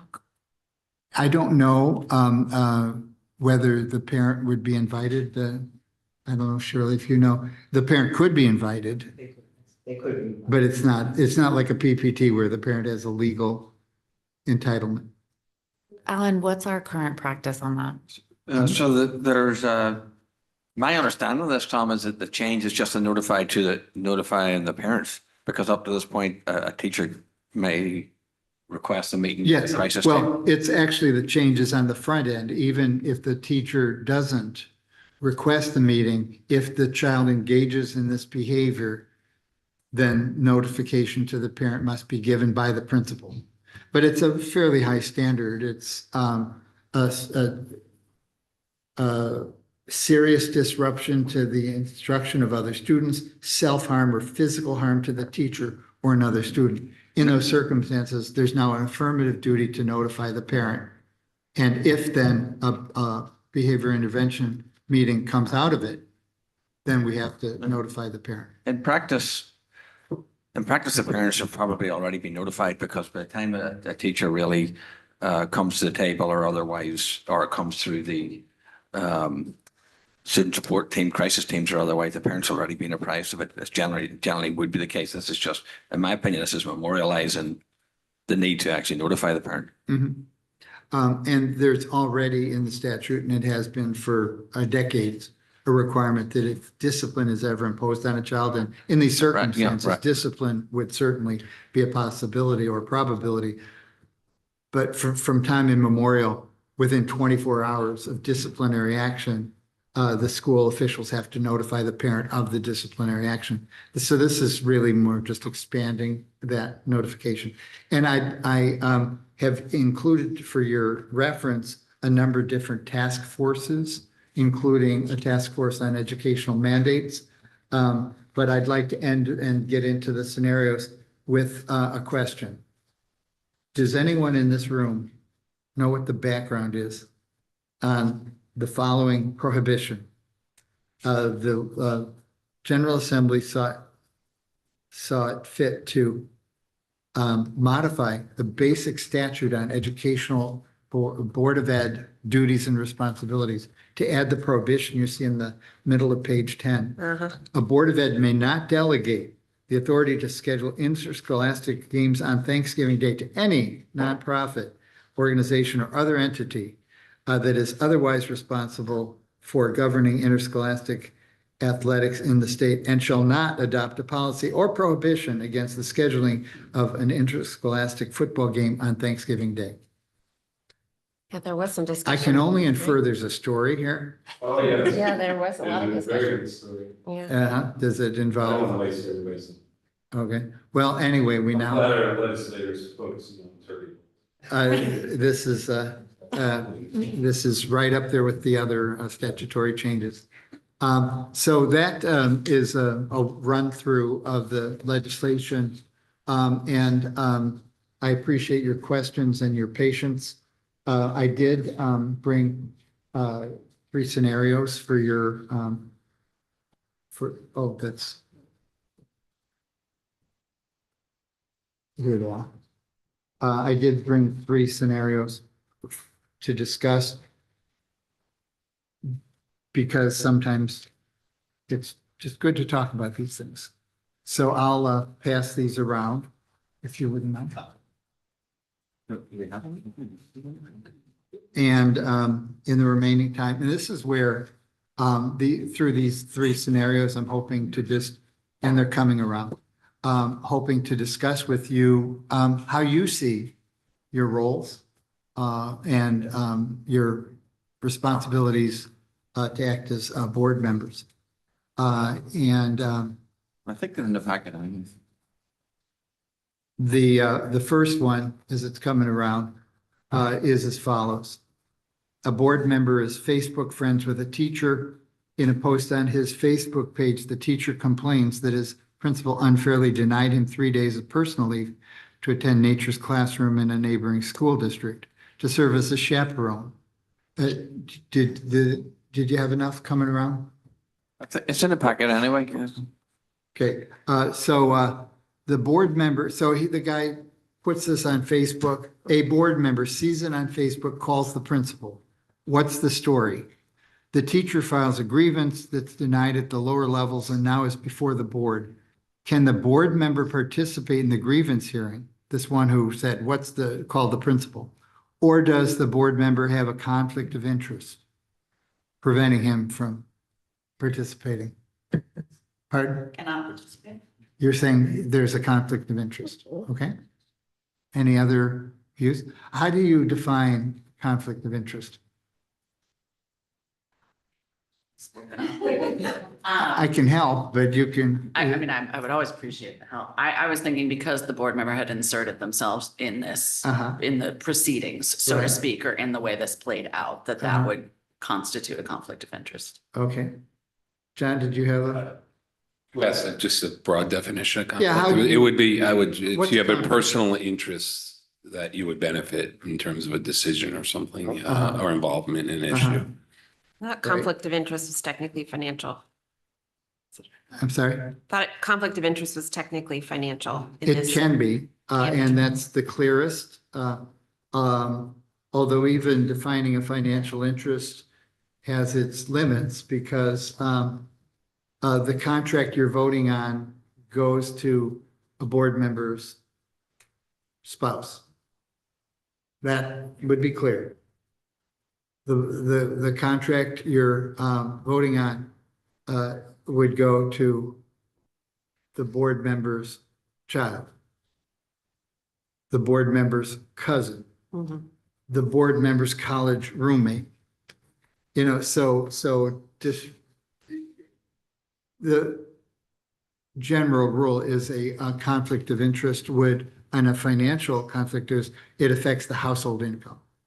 And if it doesn't affect the household income, then it can still be a conflict of interest, but it's not clearly driven by, in fact, law. You know, there was a governor who got a hot tub at one point. And that was, I think he went to jail for that one. So that invites us to talk further about what is a conflict of interest. And to build on what John said, the voters put you in these responsibilities to do the public's work. And so a conflict of interest for a board member would be any personal interest that interferes with your action on behalf of the public. And it can go both ways. It can be an animosity, or it can be an affection for a particular person. So now the next question is, let's say that it's the board member's college roommate or former business partner. You as the other board members are convinced that this board member cannot act clearly on behalf of the public because of that personal connection. Can a majority of the board vote to say, you have a conflict of interest, you can't vote? Oh, wait. So you're saying, so who gets to decide what a conflict of interest is? A person. Have we done this before? I've been sued in P and Z, so. Right. So, well, you speak For with that very some reason. authority. And that's exactly right. And the premise is that you were installed in your positions by the public. And so no other board member has the authority to tell you how to do your business. In certain egregious circumstances, which I've never encountered, a person, I guess, could say, no, I'm voting, and that ends up being a criminal act. But other than that, as you say, it's an internal thing. You say, can I act on behalf of the public without interference? In a fair and non-capricious manner. I'm sorry? In a fair and non-capricious manner, and yeah, all that. Right. The other thing I wanted to just mention in terms of conflict of interest is the appearance of conflict. And that is that as a board member considers a relationship with that affects potentially action on something within your jurisdiction, you can be absolutely sure that it doesn't affect your ability to focus on the public interest. But sometimes that's not enough because the public may not have the same confidence that despite the fact that this is your best friend, you can act in the public's interest. So board members are also expected to consider the appearance of conflict and the public perception of the integrity of the board. And sometimes even then, when you're convinced you can act on behalf of the public without interference, there's an appearance that would suggest otherwise, and it's prudent, but not required. This is where you get back to the internal monologue over whether you have a conflict, but appearances of conflict are.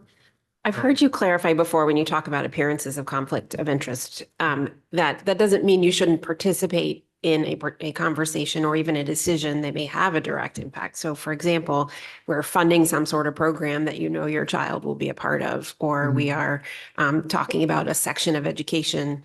Like let's say somebody has a child who receives special education services or talented and gifted services that is, or plays on XYZ football team or is in theater. We're all here regardless of whether or not, Right. We bring personal interest to the table. So if you wouldn't mind just making that. Well, sure, to elaborate, when, if it was totally rigid, you couldn't even vote on the budget. Right. Right. So, because that will affect the taxes you pay. So, whenever an action comes before the board that applies to many people, including potentially a board member's child or relative, if it applies to a group generally, that's not considered a conflict, and nor should people consider appearance of conflict, because there are only 9 of you and you have important responsibilities, and so we don't want to be overly rigid in terms of when board members can participate. But I would like to further elaborate on one thing, and that is if you have a conflict or you decide there's an appearance of conflict, then you're done in terms of that deliberative process. It's not appropriate if there's a conflict to say, well, he's my brother-in-law, I'm not going to vote, but he's a great guy. As soon as you contribute to the discussion, you're affecting potentially the outcome. So if you have a conflict of interest, I have a conflict of interest, and you recuse yourself not only from the vote, but from the discussion. Thank you. And under what circumstances is it appropriate for the board member to call a principal to find out what the problem is? And the answer is simple: never. And if you have an issue, you talk to the superintendent and you go from there. Okay, this next one I wrote specially for you. With a contentious national election looming, the policy committee is considering a recommendation that the board adopt the following policy. No member of the Darien Public School community shall engage in political activity when on the property of the Darien Public Schools. Accordingly, the board prohibits employees and students from displaying any messages conveying support for any political candidate for state or federal office. This prohibition extends to buttons, hats, t-shirts, or other apparel, and to signs on personal vehicles or messages on personal vehicles, including but not limited to bumper stickers or signs. Okay, so now this proposed policy has received a lot of public attention, and some members of the board who are not on the policy committee want to attend the meeting at which this would be discussed. Is it a problem if a quorum of the full board comes to the policy committee meeting to talk about this policy? It's not. They can attend, they can't all participate. Okay, and that's the critical distinction you correctly point out. If you give special privileges to members of the board who are not on the committee to recognize them to speak, hey, Joe, what do you think? Then potentially you're having that meeting of the policy committee morph into a meeting of the board, which has not been posted. But if you're a rigorous, the board members who attend have the same right. So if you offer comment opportunity to the public at large, the board member can comment, but you cannot treat the board member especially. And in fact, there's a provision in the Freedom of Information Act saying specifically that if a quorum of one public agency attends a meeting properly posted by another, that's not automatically a problem. And so you rely on the posting, but you have to respect the posting. So it's a meeting of the policy committee. The other board members, as you say, can attend but can't participate. Yes. Tom, is that only when there's a quorum of the full board? Like, for example, if it was, let's say, just one or possibly even two additional board members attended a subcommittee that they weren't on, does that same invitation to participate apply if there's not a The quorum? same legal principle does not apply because the concern is under FOI. You have a quorum participating in a meeting that has not been posted. But I would say that the same practice should apply because it's a fluid situation and you don't want to have to try and figure out. I think just to have a strict procedure, you're welcome to attend this meeting, but you're attending it as observer, even if you're not at that moment in time exposed to a quorum of the full board being in attendance. Thank you. Do you think this policy is legal? You don't think it's legal? Let's say the bumper sticker is excessive and place banner restriction. That's what tipped me off. The bumper sticker part is excessive, I think is what Dave said. Okay. So can you prohibit teachers from wearing buttons in school? Political buttons. Can you prohibit a teacher from posting a political advertisement in their classroom? Yes. Okay. So we all agree on that? Yes. These questions involve considerations of the rights of people under the First Amendment and the rights of government officials. And I would agree with John because the classroom is not a forum for speech. Whenever you talk about free speech, the question is it a forum? And for example, can you prohibit all students from wearing T-shirts with messages? The answer is sure. That's like a dress code.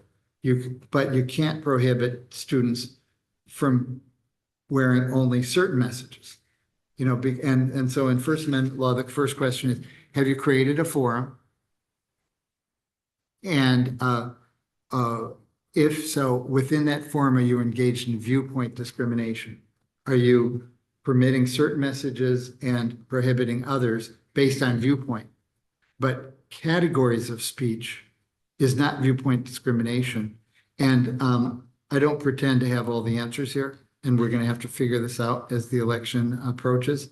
But political speech is a category of speech, and as long as you're not differentiating between political parties, but saying, we just are going to keep politics out of the school, you certainly can do that with teachers.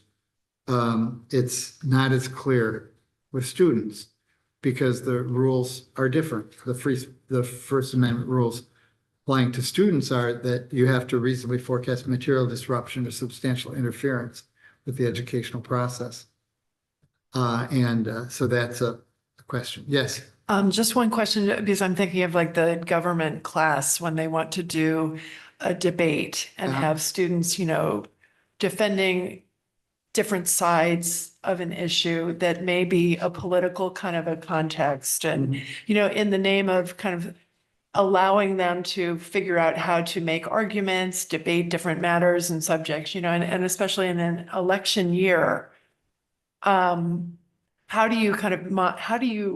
what is the appropriate rule for not only for the teachers, but I guess this is even referencing students. And I'm just a little unclear on the distinction between using that as part of a classroom exercise? Is it just to give everyone an opportunity to kind of talk about an issue? Or I'm just interested in your view on how that would be handled. I think that educational activity would be completely appropriate because as you described in your hypothetical, people are arguing both sides. That's an educational experience and you're not favoring one particular view or suppressing another. Okay, thank you. So the last scenario, because I don't want to overstay my welcome, is as follows. A good friend of a board member sends the board member an email marked personal and confidential. The friend of the board member complains to the board member that a teacher was mean to her daughter. A reporter makes an FOI request of all board members for a copy of any email sent to and from a third party during a specified period. This falls within that period. So is this email a public record? Yes. It's a public record. Any recorded information about board business is a public record. If you receive it even, not just when you create it. Is this email subject to disclosure in response to the FOI request? Yes, but meaning the name might be eradicated to redacted. Be redacted, but yes. Take the name out of the student, but yes. Any personally identifiable information. So if one could infer, you can't just redact the name if there's a context that from which a person could infer. So it sounds like you didn't need this scenario, but just to elaborate a little bit more. So all communications by email or text, any recorded information in whatever format, dealing with the Darien Public Schools that you receive as board members is a public record. But as with any other public record, there are exemptions from disclosure. And FERPA is one of those exemptions. So if the parent is reaching out to you about a student matter, then it would be a public record exempt from disclosure. If the parent is reaching out to you about almost anything else, it's going to be a public record. So you may already have warned your friends to be aware that marking an email to a board member confidential is actually worse than not doing that, right? Because then you still have to, then it has a headline, oh, this is confidential.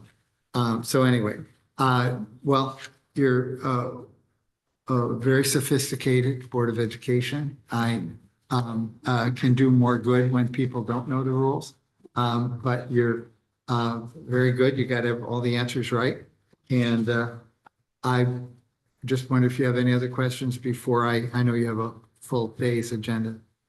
Any other questions for Tom while he's here? Okay, well then, oh, go ahead, Dennis.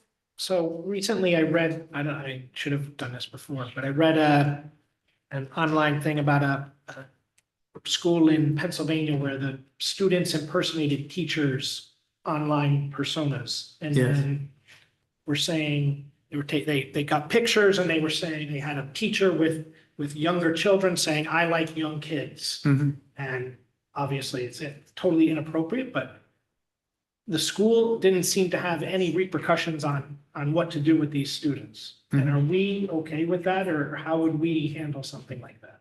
I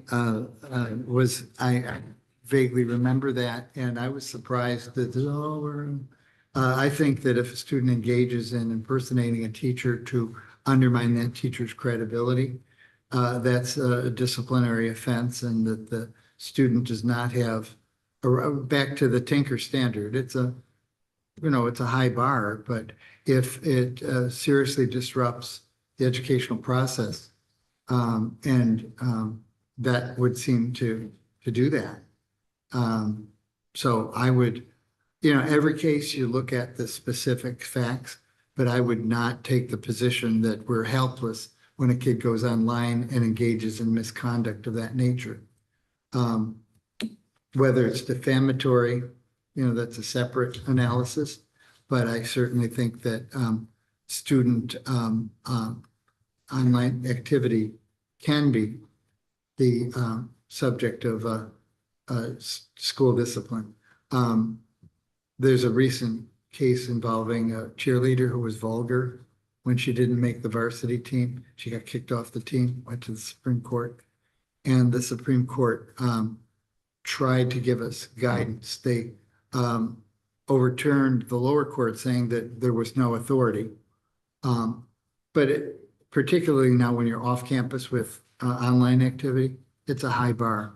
But I would take the position you still can do something about that particular circumstance. Thank you. Yes. Just one last question is the conflict of interest bullet point on scenario 3, we didn't Yes. really talk about. And I'm just interested in your view. And I know we talked about definitions of whether the board member has a conflict of interest if they were making an action about the teacher at some point. Obviously you're saying, and this is a reporter that's making a FOIA request. And so obviously there can be an appearance of a conflict of interest. I'm just interested in what your perspective would be on that. In that particular case, it depends on how long ago it was. And this is now, the only time a board would act on a teacher would be to fire the teacher. Under the law, the superintendent supervises and evaluates all teachers, takes disciplinary action. But in that rare circumstance where the superintendent recommends termination of a teacher's employment, the board is an impartial judge, and as a matter of due process, the board has to show that it was its members were truly impartial. So if that board member wrote that 10 years ago, I don't know, I guess there'd still be a question as compared to if the board member wrote that last month. I think it was the friend of the board member that sent an email to the board about their daughter. So, I mean, I guess my thinking is that not only firing, but the board also votes when we evaluate like potential people that might be hired at a certain level, right? But is that not considered? Administrators, not teachers. Right. So But- for administrators, people that are potentially interviewing for an administrator role, the board also votes on those positions. And so Yes. does this kind of come into play from In that the standpoint? hiring process, that's a discretionary act by the board. The concern is due process if someone's being deprived of property, life, liberty, and property without due process of law. So that's when the constitutional concern about a conflict of interest and impartiality or lack of impartiality would come in. These are hypotheticals, but if the board had some appointment before it and you had some information, I think that wouldn't be a legal issue. You would just make your best judgment. It's only if you're taking property away from someone that you would have the prohibition against acting if you were not impartial. Okay, thank you. So it is 10:30. Thank you, Tom. I think what I'd love to suggest is that we take a 5-minute recess. I will start back at 10:35. So if you're not here, but sorry, Julie, to do this to you, but I have to take a motion to recess. Yeah. And then we'll do a motion to reconvene. Yeah. Okay, so we have a motion to recess. Dennis, seconded by John. All those in favor? That is unanimous. And at 10:35 by the real clock, not that one, we'll reconvene.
Okay, thank you so much. Cass, are we live on your end? Great.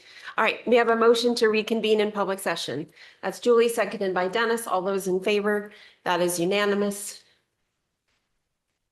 Patrice, I'll pass it to you. Thank you. Well, thank you very much. It's always a pleasure to come and play a role in your annual retreat. I always have to compliment you for taking the time to do this. We encourage all boards to have an annual retreat, but we recognize how difficult that can be with schedules, no matter what time of the year it is, to make the time and make the commitment to do this. So I do commend you for that.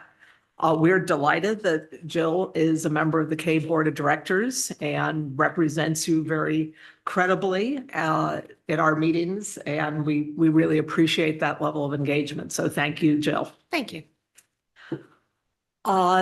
When I begin to talk about your self-evaluation, I always want to make it clear that when the responses come into CABE, I do not see the individual responses. So it's completely anonymous. An administrative assistant prepares the summary for me. And so the intent behind that is, first of all, so that board members feel free to be honest and forthright in their comments.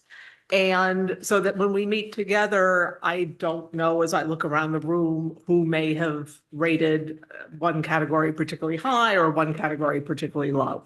So just understand that that's the context for our discussion. What I always take note of are both the areas where the majority of the board feels the board is functioning very well, and then areas where there seems to be a disparity in perspectives as to how the board is doing. So we'll spend a little more time on that, but I always want to make sure that you take the chance to celebrate the things that you are doing well, because it's a long board meeting year, I know. And you put a lot of time and effort and attention, not just into the time that you spend at board meetings, but in all your other engagements in the Darien community. So taking a moment to celebrate is really important. You celebrate your students, you're intentional about that. You need to celebrate your work as volunteer board members. Now, the other part of the context is we only got responses from 5 of the 9 board members. So if anyone didn't respond to the self-evaluation and wants to provide comment and input during this discussion this morning, please feel free to do so. So the first area that we look at is the vision. And for the most part, this is an area where board members feel you are very successful, that you have a vision and a mission for the district with a focus on student achievement, and that you develop that mission and goals, that you have a process for long-range and strategic planning, you communicate your goals clearly. We'll talk about communication a little more later on, however, and that your board goals align with the mission and vision of the district. Now, I would point out that while this is an area to celebrate, there are 1 or maybe 2 members of the board that don't necessarily see the board as being successful in this area. So I think one suggestion I would have to you is to, as a board, make sure that you periodically revisit your vision, make sure that you do all embrace the vision as it's been articulated. And if there are questions or not understanding necessarily how the vision is played out in your district, that you have that conversation as a board with your superintendent. Does anyone want to comment on the vision piece? Greg. Yeah, I mean, I was one of those too. I'll be transparent about that. And the reason for that is because when I read through the vision here as defined by CABE, a lot of it seemed to be very focused on student achievement. And then when I look at our vision of the graduate that's on the wall right there, the concept of student achievement does not exist. So it seems like the vision that we have outlined is inconsistent with what has been put in place by. Robin? I Oh, do sorry. want to follow up on Go that. ahead, that's fine, Patricia. And I want to follow up on that just because when I look at the vision of Darien Public Schools, preparing all students today to thrive in a changing world tomorrow, and I compare that to, there's one of these on here that is specifically talking about how, or if we do focus on the student achievement, it was very hard to kind of correlate the vision of the whole public school district, because it did not, to Greg's point, it didn't really seem to focus in on that particular aspect, which the superintendent evaluation is based on, our self-evaluation is based on, and that, I think, it seems like there's a little bit of a disconnect, and I mean, you could get there saying that, you know, of course, we're focusing on student achievement because we're trying to help them to thrive in a changing world tomorrow, but I don't know if other districts have something that's a little bit more well-defined, and I'm a new board member. It's a little unclear to me, and maybe this is something that all districts do, but I don't know. So Patrice, before we keep moving, can you give us a little more information about what Kate means when it says student achievement? How is that defined? Yeah. And this is making me think about whether we need to revise parts of the, no, this is helpful feedback. That's why we do, this is not a static document that this is, you know, set in stone for every generation, just like your vision is not set in stone. We would define student achievement very broadly. So it would include all of those attributes. While we used to, as a society, traditionally think about, you know, high test scores.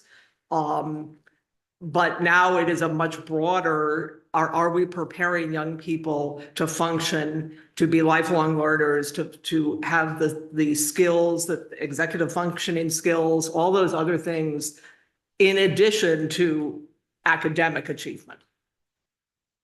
Does that help? I think, go ahead, John, did you, after that, did you want to say something? Would you say what you were gonna say, sorry? Well, no, I just thought it was important that I think we're not in alignment on what student achievement means. And I think we need to be as a board. So I'd mark that as something we need to be talking about. I suspect that's some of what John's raising your hand about, but you both have your hands up, so. So the vision of the graduate document is 3 pages long, that just that line in that. Yeah. So the vision of the graduate document is actually 3 pages long. So I get like that summary line at the top, you were pointing to the top, right? I've got it open here for 2 to 3 pages. Yeah, and so I get the criticism. I just, you know, as a result, we believe we will graduate individuals who have strong academic foundation and prepared to use the knowledge and skills that they have acquired to cast and fulfill a purposeful vision for themselves, their community, and the world. So there is a mention of academics in it, not in that kind of summary page, but. At the same time, Greg, you've noted before that, and I think we've been at something at a point in time. And I do think there's some value to, this is a community that wants to know what is happening educationally and how are we prioritizing that. I think our literacy work is an example of that. And I do think that there are areas where we might want to say, where are we pushing the envelope educationally and be more explicit about that? So in the area of technology, what are we doing to enhance teaching and learning? We have some of that in the strat plan. I'm not saying we don't have it, but some of our, I think some of our language might need to be stronger so that it's clear what we are in service of, and that education is our focus. Okay, I'll park that. Julie, then Greg. Thank you. 2 thoughts. Patrice, I did have a note that I did feel that the document was heavy on that term, student achievement, which I do think is a little vague, or perhaps I understand what you intend by it and not sure that it's always taken that way. So just to add to that thought that you had. And then as far as this goes, I do think that there's discussion to have here, because I hear what Greg's saying and I hear what others are saying. Student achievement, success, rigor, all of these words mean different things depending on the student you're talking about. And it becomes our responsibility to help dimensionalize that and help obviously address and meet that for all students. But achievement isn't straight A's and a 1,600 for every kid in the building, obviously. And I know we know that. So there are terms that, I don't want to say they've lost their meaning, but they require more language today than they did 20, 30 years ago. And so, yes, I think that is an area to spend some energy on. Want to pick up? Yeah, I mean, I'd echo the part about just understanding what we mean by student achievement. I mean, it's not strictly academics. Obviously, it can mean a lot of different things. There's extracurriculars, there's other things that students do. And so I don't necessarily think the student achievement should just be stripped from that document, because I do think it's important. It's just, what are the parameters? How are we defining it? Like we as a, as the Darien public school system, like how are we doing that? I think that's critical for us to be successful and make sure that our students being successful in whatever capacity we think they can be successful at. And I think it ties directly to the metrics conversation we'll start having later. And this is one thing, Patrice, that we want to prioritize as a board this year. Is one of the things I think we run into is then success. How are we defining that?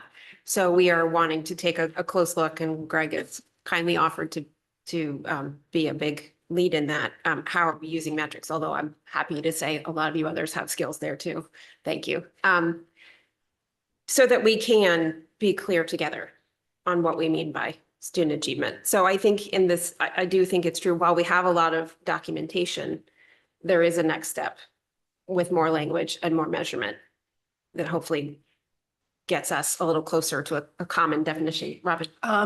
There was just another point I wanted to make on vision and the number 5. The board expresses in the vision mission, the belief that high quality instruction in every classroom is the foundation for high achievement for all students. And I was having trouble tying that back again also to our mission and vision statements as a public school district, because I do agree with this statement. I believe that high quality instruction in every classroom is a foundation, and I didn't necessarily see that tied into our mission and vision statement as a school district. And maybe it's so much more high level that it's not really kind of captured, but this self-evaluation form is making us put numeric values next to it. And from that standpoint, it was very hard to me to say that we were really doing a good job there, because I don't think that we're necessarily tying that back. And again, I'm newer to this, but I think it would be helpful to have a little bit more, maybe a little discussion about that too, because that's a critical piece of what we do. Alan is definitely going to punch me, but I do think there's some weakness in how we've articulated our mission, because the vision, I think, is very strong and it sets a path for us. But our mission is supposed to be how we operationalize it. And I think it's still fairly, and I'm a part of that. So I own that even as I say it. How do you measure some of the things that we've articulated in our vision? So I think not tomorrow, but as we look at our next round of strat planning, I think specifically looking at the mission is worthwhile. And I'm talking about the correct one, right? It's on the strategic plan. Yeah. It's the, Yes. okay, Yeah. Sorry, Alan. No, I mean, it's a fair comment, it's a fair discussion. I happen to, collectively, that was a community document that was developed some years ago, not that long ago, really, realistically. I'm actually very proud of the mission statement that encompasses a spirit of learning. The purpose of the public schools is for our students to learn, right? That's right. For some reason, sometimes there's even educators sort of like don't even mention that, right? But even in there is an inspiration for our students to learn and to inspire them to learn. Yes, that's the fundamental purpose, and to participate in a democratic environment, right? That's what we want them to be, civic leaders, and go. You don't do that without student achievement, and you don't achieve if you don't have students who are learning. I'm actually, yes, you mentioned it to me, so I think there's a lot of correlation and alignment around the mission, actually, and around the vision. But I'll continue that discussion at another point in time. But I do think the mission does talk about that inspiration of learning right out the box. There was a lot of time spent on that, purposeful time spent on that. Doesn't mean to say whenever I would suggest to the board, if it was leaning towards changing something in the strategic plan, we're another year out from the final year. that may well be the natural time to Yeah. look at those things closer if you want to do that.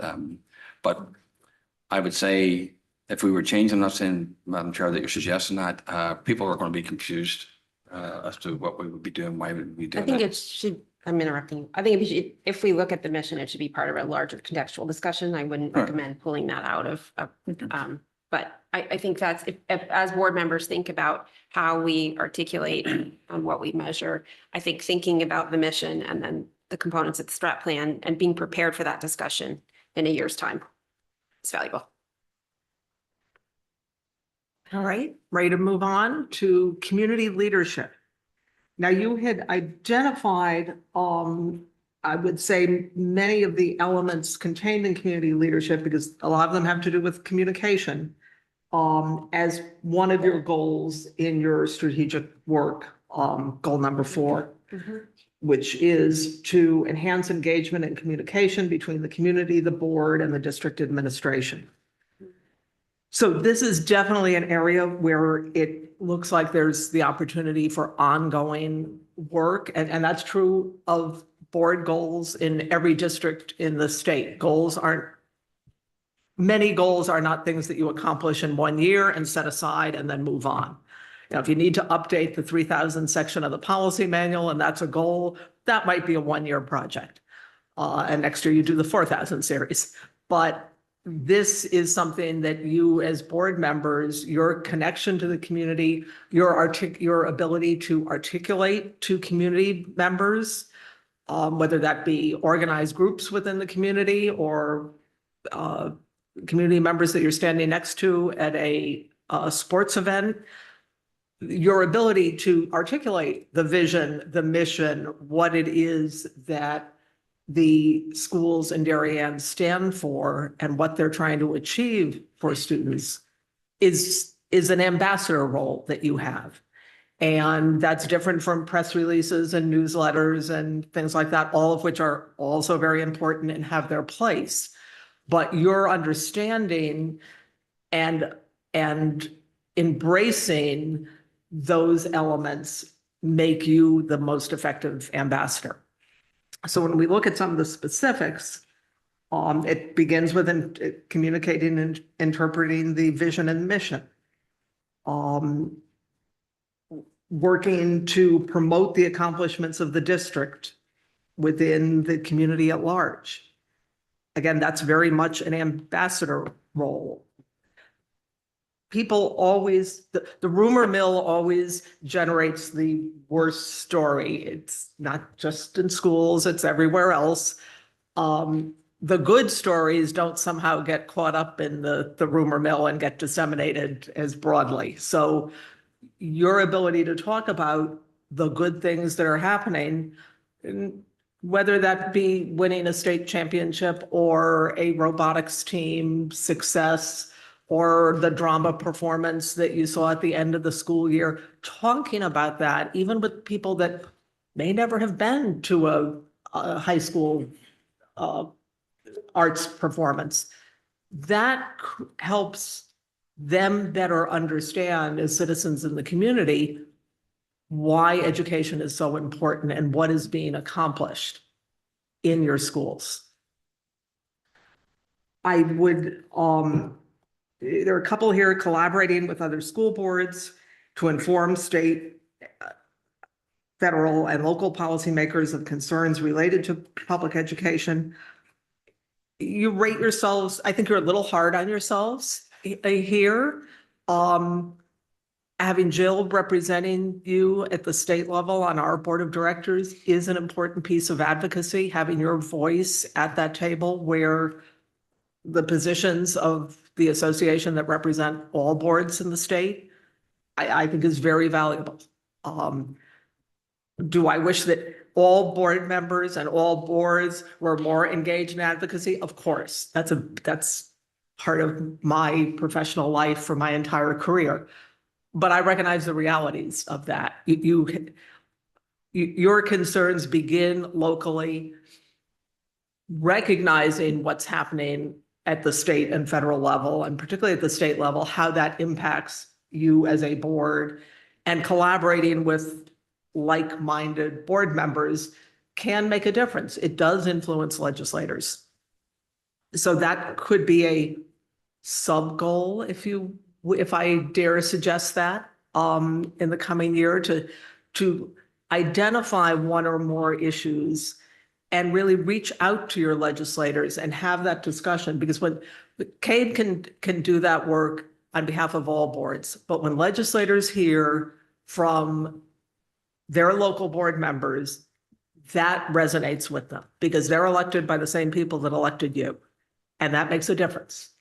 So it's not being political, it's influencing the legislative process that exists. John? So I went to the first legislative breakfast. When was that? Late in the year last year or earlier this year? January, when were the legislative breakfasts? Would have been in January because it was a short session. So it's what, my fifth year, it was my first breakfast. It was probably one of the best things I attended because the interactions between, and what, Robin was there, you were there. I don't know if anybody else, Sarah was there. So I highly encourage you the opportunity to participate in those. When we hosted it at Oxridge, it was kind of neat to show that facility off, but the broad spectrum of districts that was there and to hear their perspectives. I mean, guys, listening to Bridgeport board members talk about how some of these legislative impacts their budget is really moving relative to how great we have it here, despite our budget friction this past year.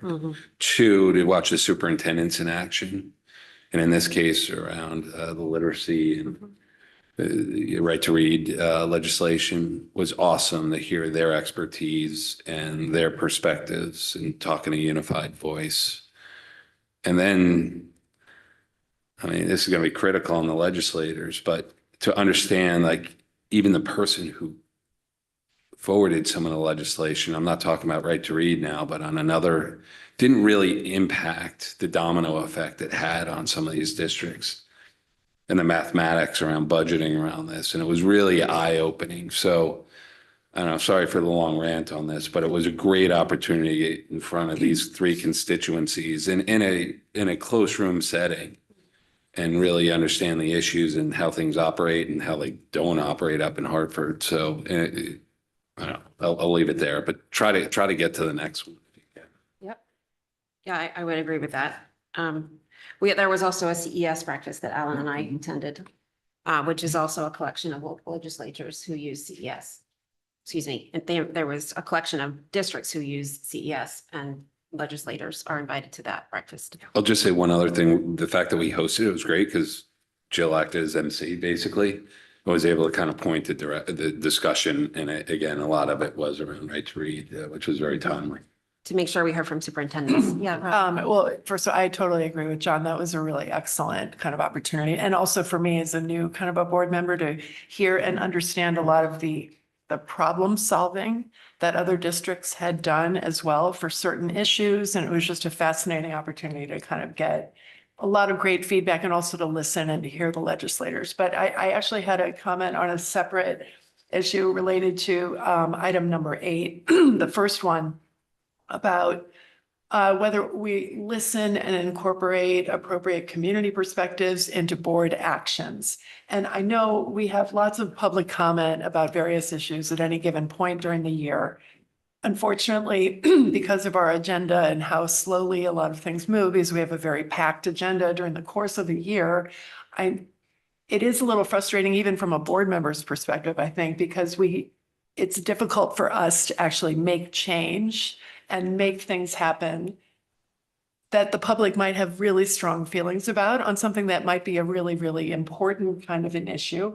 And I mean, I'd like to think that we could do better on this. We're doing, I think, what we can, and we're trying to listen and we're trying to put things on the agenda, but it might be 6 months down the road. And so I don't know the best way to kind of handle that, because we have so many things that we have to work on.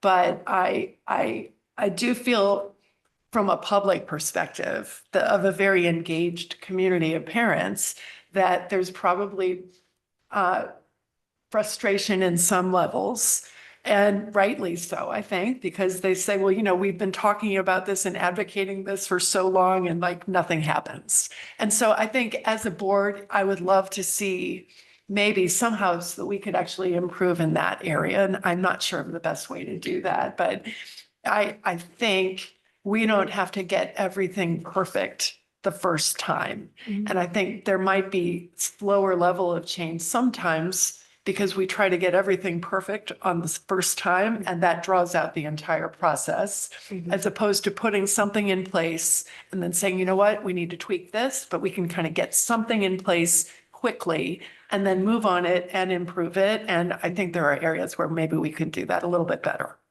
I think that's a really key point. I do think this is a community that values empirical data, and we tend to feel that we need empirical data and a lot of really tight understanding of what's happening operationally before we'll let go. So I do think that's something we could all contemplate as we're up here at the table. I actually, Patrice, think that we're actually pretty strong in terms of our maybe not formal collaboration with other school boards, but you know, I'm on the CABE calls, I'm on the CABE board, I'm on the CES board, and we're out there. And I think Alan is very well known amongst the superintendents. Where I do think we actually, and this is what we've been talking about in communications, where I really do think I'd like to see us improve and focus is our local ambassadorship, you know, where we're out talking about in our community so that people are feeling the touch points to us more strongly. And that we we're kind of out with a common message, not of perfection and that we do everything perfectly in the school district, but of helping people understand what is being done, why it's being done, and then if there's a need to address it, how people can do that. We can help shepherd that process. That's where I see a need for the board to discuss explicitly how we go about it. Julie.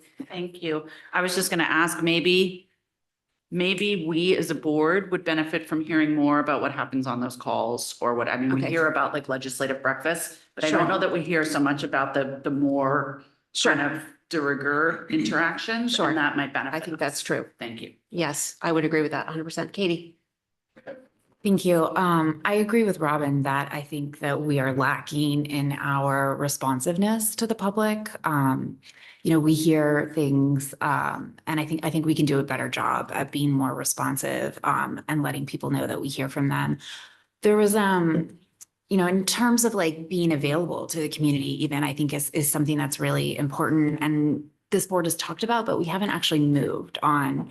I think that it was out of the communication survey where there was a suggestion about board members holding office hours, which I thought was a wonderful idea. And I thought that was a really great platform to give people that opportunity to kind of bump into you where they don't have to make a public comment on a recorded session or live in front of people. They don't have to send an email that's foilable and that's, you know, in black and white and to be interpreted. I think that giving people those opportunities for conversations and letting them be heard and an opportunity for board members to respond, which is, you know, not something that we typically do in public comment, would be really valuable. So I would really love to see something happen with that. The other thing that I just wanted to say in terms of community leadership and our engagement and advocacy is that, you know, kind of tagging on to what Julie said a little bit, but I think it's really important that we're always thinking as a board collectively and that we're recognizing that there are 9 people and that we're not acting unilaterally. We do not always have a unified board. If we did, things would be a lot easier if everyone was on the same page with the same message. When we do not, and we have someone putting out a position, making a statement, like advocating for things that are not shared by the full board members, I think that it's really important to be thoughtful about how that happens. I don't think that formal statements should be made without board members being aware, without taking a sense to understand, is this even something, maybe not that every board member wants, but certainly at least a majority. I think those are really important positions to understand the difference between, you know, kind of facilitating and speaking on behalf of the board versus the difference of speaking for the board. So you're referring to the 2 times there was a response to the right to read legislation that Alan and I put out a letter, and then there was a formal response. We put out a statement when we had a situation where, to be very careful with my language, there was a concern about, let me just say this, there was a concern about some content in a classroom. And we put out a formal statement, or I did on behalf of the board. In the first instance, Alan and I co-authored it. My feeling was it was consistent with what I had messaged publicly, and it was fast. In the second instance, I took the time to send it out to the entire board for comment. They're a little bit different in that one was 100% a statement on behalf of the board by myself alone. The right to read was in concert with Alan. What can you speak to how other boards handle that spokesperson role? Yeah. Generally, and often in board policy, the chairperson and or the superintendent serve as the official spokesperson for the board. And the intent of that is that they are the individuals in the best position to speak with one voice on behalf of all the individuals. Sometimes a statement is needed before it is logistically possible to be in touch with the rest of the board. So the board chair and the superintendent would consult and say that this is the position consistent with the discussions, the policies, the decisions the board has made previously, and we're going to release that. In other cases, the statement has to be, this is a matter that, if it's a personnel issue, this is a matter that's being investigated, and we cannot provide any additional comment because it involves district personnel. So when there was the comment about office hours, it somewhat relates to this because, as many of you have heard me say, the public perception of you changes when you get elected to the board. When you speak, no matter whether you're having office hours or you're at the soccer field, your comments are attributed in the minds of the public to the comments of the board. And that's just the reality. And you can put all the disclaimers you want, that this is my personal view, this is whatever, but it's going to be perceived 99% of the time as that's what the board thinks, even if it's an issue the board has never discussed. So I would just urge caution about how you set up those perceptions, but certainly you need the chair and the superintendent to be your spokespeople. John. Just make that clear, policy 9220, the chairperson shall serve as the board spokesperson, number 2. And this issue's come up a number of times. So I think it's important to also have a voice representing all constituents. And so when you have a voice, just make the disclaimer that you don't speak for the board. You're one of 9 board members. So that's a good way of kind of delineating that. In terms of, I see you, Katie, but in terms of a follow-up, I know we have a communications meeting in September. So let's take up that question of board presence in the community, I think immediately in September, and find some mechanisms. Again, I know we'll be looking at the communication plan at that time, so it should be a natural time for that. Okay, Katie, then Greg. I just wanted to say that I think that I'm really glad that we're doing this. I know that we have to, but I think this is a really important time for us to reflect on things. I would like to see us be able to recognize that different people have different experiences on the board without always seeing it as a gauntlet being thrown down and a debate that needs to be pointed out and something. I am fully aware that the board needs a spokesperson and that we have one. My point, to be clear, is that I think in order for there to be an effective spokesperson for the board, that the person serving in that role, the chairperson, needs to, they have an obligation to understand the feelings of all the board members. They have an obligation to speak and engage with people. And I would hope that they would want to accurately represent the full board and not just take it as an opportunity for a platform. So I just want to be clear that I understand those distinctions, and that I hope that as we continue going through this, that we can have a more fruitful conversation and maybe just listen to hear that other people might experience the board slightly different than we do without the need for constant rebuttal. Greg?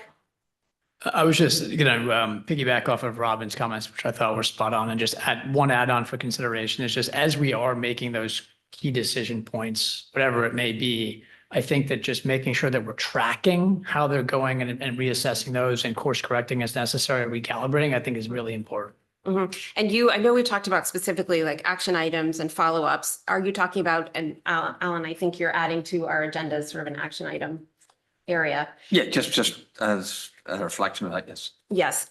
Did you mean something over and above? I think you mean more than just that component. So, I mean, like if we make a decision on some key thing and we implement the policy, like actually tracking, how's it going? Like it's now been implemented. Is it going well? right. Is it working as we thought? And then reevaluating, reassessing what we think about and based upon how it's going. We Yes. need to course correct sometimes, we need to recalibrate, tweak, sometimes we Yes. don't, but just making sure we're going through that process, I think is important. Yes. I think it ties again to the metrics discussion and how we define success every time we do something. And then the rate at which at which we follow it through. Okay. Should we keep going? Yes, I just want to make two observations before we move on. In terms of the frustration of the community with things not changing, that's again, a rather universal frustration. What a suggestion is that perhaps in the chair's report or the superintendent's report, there could be an update as to, an acknowledgement that you're continuing to gather the data on X issue that's been raised, or you're continuing to look at policy changes in this area so that the public is informed that you haven't forgotten about the issue, but good decision-making doesn't occur on the spot in the middle of a meeting. And I just have to applaud John for his comments about legislative breakfast. You touch my heart, and I would challenge those of you that have been to a legislative breakfast, bring a friend next year. That's going to be our theme for Day on the Hill as well. Bring a friend, because we had people last year at our Day on the Hill who said, this was great, and I need to get another board member to come with me. And I thought, great plan. So, board operations. I would just want to say, actually, that was a good suggestion you just made there about updates. And also, I think most board members know that Patrice did facilitate all the focus groups for communications, which has the background of that feedback that supports this morning. Good point. Okay. So board operations. Again, a little just for the most part, you rate yourself as being very effective in this area. Again, of disparity around a couple of different issues, whether you are making decisions based on analysis of relevant and research data, and whether your meetings are efficient, effective, and focused primarily on student achievement, however we define that, and other district priorities. And also whether you conduct a comprehensive orientation for new board members.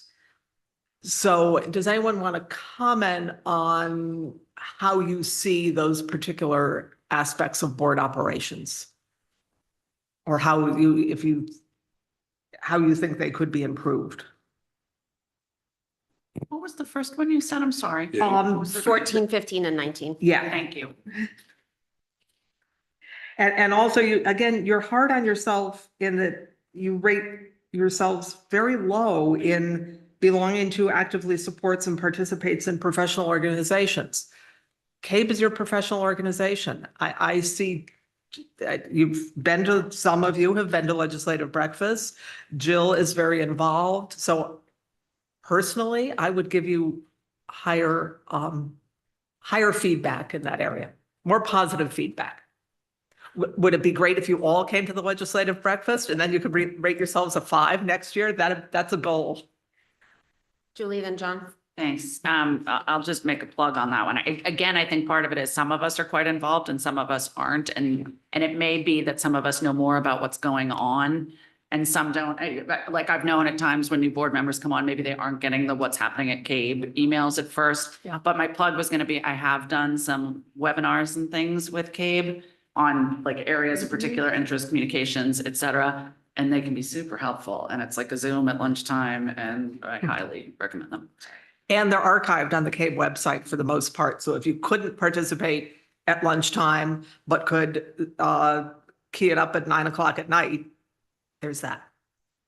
John. So maybe in fixing that form, you put, for example, CABE, and then I might have given a higher, I was thinking broader than just Got it. CABE, and yeah, so that might have been me. And then just the efficient meetings.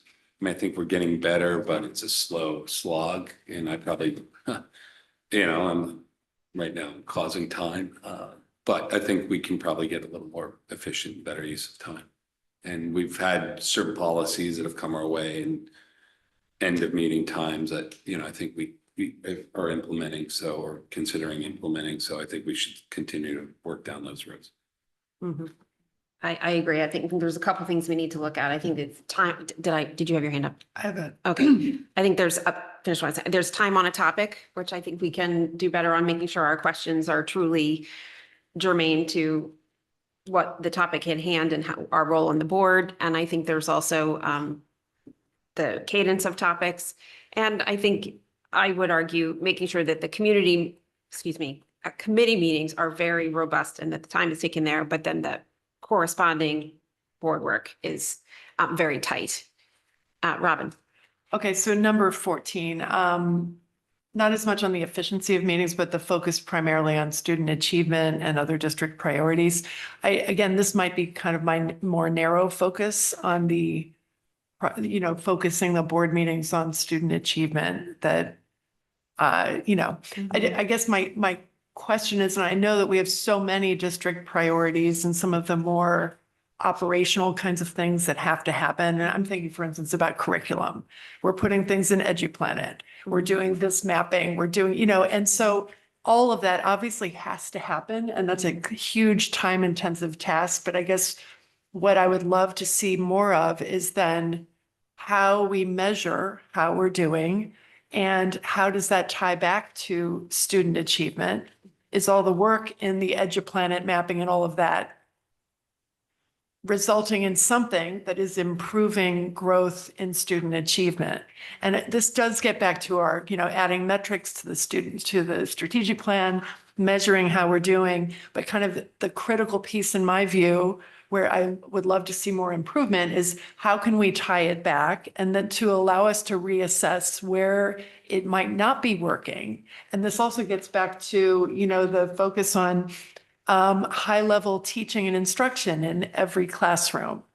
Are we ensuring consistency in the teaching between classes? And these are kind of finer points, but it gets to kind of how are we measuring our success? We have so much that we have to do operationally, but I would love to see the board operating maybe at a little bit of a higher level to ensure that, and obviously we trust all of the administrators to get all that operational stuff done, but to allow us to have more of a discussion and actions around, are we achieving the success that we need to? Where are we not achieving that? Where are we not having consistency in teaching in classrooms? Are our department chairs and is our curriculum consistent?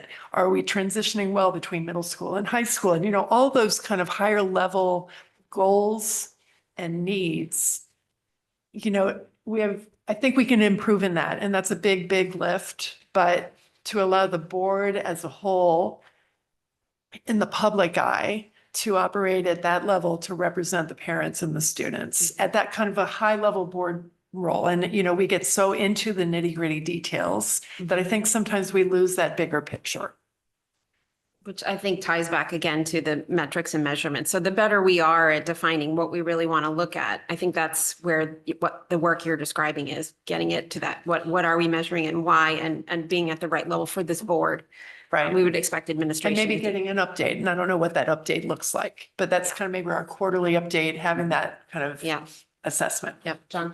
And again, our policies are fortuitous in that 9120, the board shall concern itself with questions of educational policy and not with administrative details of the district's operations. I think this is going to be a theme when we talk about budgeting and stuff, and we do get down the wormholes way too often in terms of how how they're operating the district and imparting our opinions around the lower level operations versus the higher level policy. And so that's why I was critical there. Would I'd like to ask if anybody, and then I saw you, Kitty, if anybody be willing to take on maybe one of the newer board members or multiple, the comprehensive orientation. I think there's a CABE orientation, which is really helpful, and ideally new board members can make that happen, but there's what we do in-house. You would? Okay, go ahead, yeah. So one of the things that I wanted to comment on was I do think that there's room for the orientation, and I so appreciate what CABE does, and I think it's really valuable. I also think that because it's a lot to intake, and there's quite a bit of a learning curve, right? Even for those of us who spent, a decade in the back seats before we came up here, it is different being here. Yeah. So I would like to see it be a bit more of an ongoing support, and to give people time to digest and learn and go. There's been some conversation that we've had via some email things about people sending, I think it was to you, Jill, to share about other sort of like documents and working internal things that we could help with, I think could be really helpful. And because I feel the need to get my gold star from Patrice, when I attended the CABE conference, I saw that on one of the communication boards that were there was a sort of board handbook that really outlined some of those things. And Alan very kindly introduced me to the superintendent who allowed me to take it. And I've been meaning to scan it, but I haven't. So perhaps, Alan, I think that he had also promised us a digital copy if we wanted, which I think would be a great starting point as well to kind of see what are other people doing and making sure that we're threading that needle between providing some operational guidance to our members, but not getting into the policy and those things that already exist. So I think that would be a great exercise. And yes, I would be happy to help with that. Great. The second thing that I wanted to say was regarding our efficiency, the efficiency of the meetings and the presentation. And I think this comes back to some communications as well. I almost wonder, sorry, Julie, if that might be another thing that perhaps the communications subcommittee might take up, or if not, then maybe a smaller sort of specific thing. But I think that there might be ways that we can also develop like an internal procedure for some of our presentations that would help streamline our effectiveness, where we can outline some of those roles and responsibilities for our board members, knowing that when you come to the meeting, these are the things that we expect you to already know, and these are the things that we're expecting to use our meeting time for. I think for that to work, we need to clearly communicate that to our presenters as well. So I think that might be another area that kind of rolls into both board member responsibilities and communications and efficiencies. Okay. If I may, I fully support that. Good point.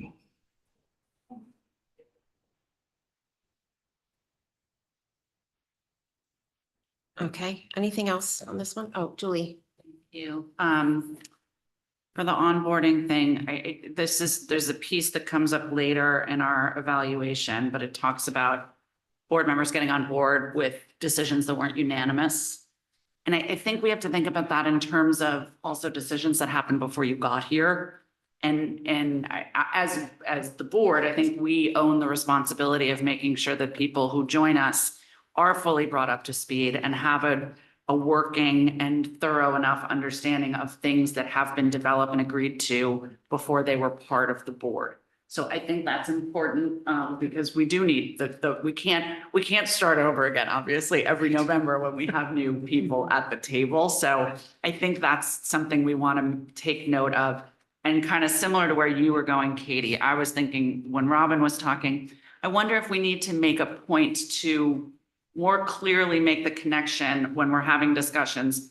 How does this impact the students? Or how does this better serve the parent community? So we can tie that back more, because EduPlanet, I think, for example, meets a lot of those needs. For example, we've had a lot of interest in being able to see what the curriculum looks like in more detail from the community.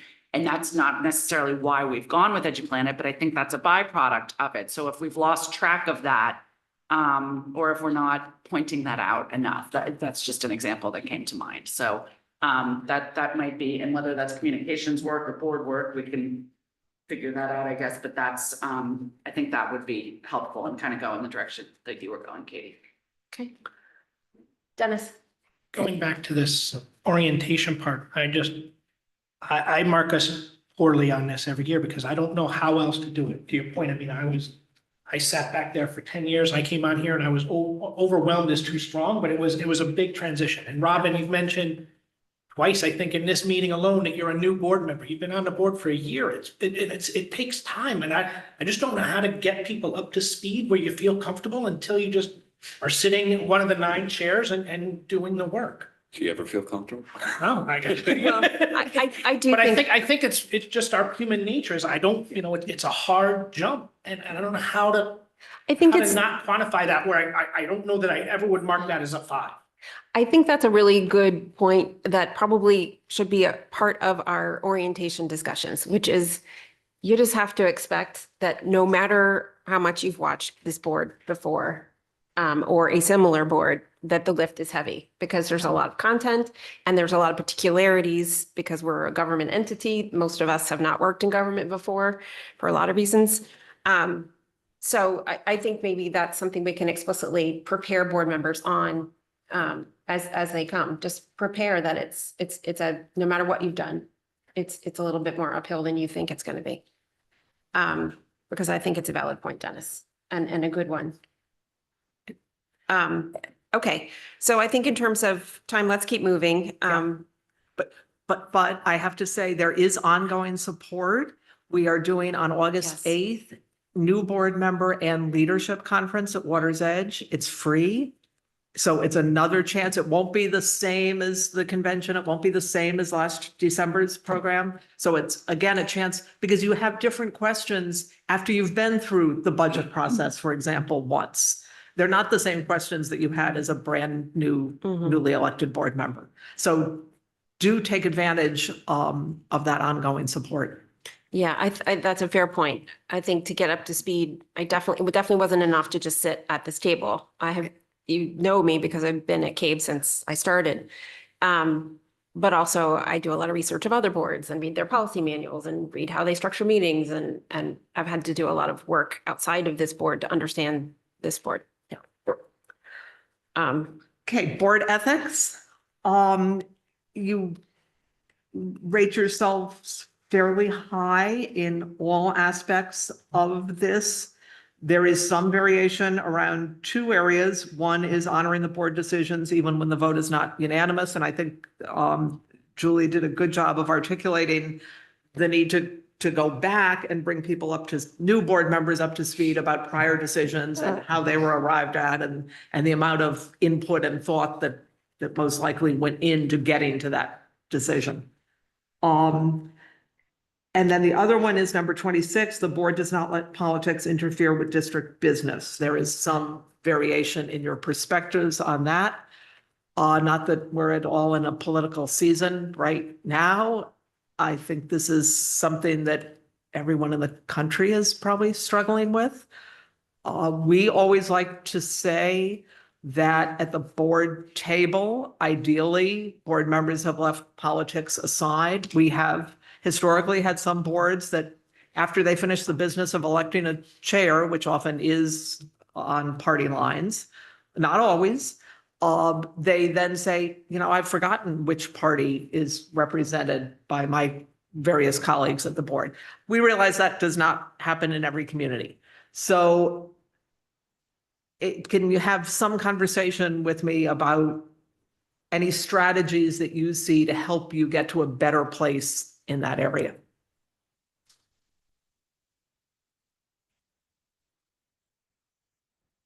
Go ahead. Focus on the kids.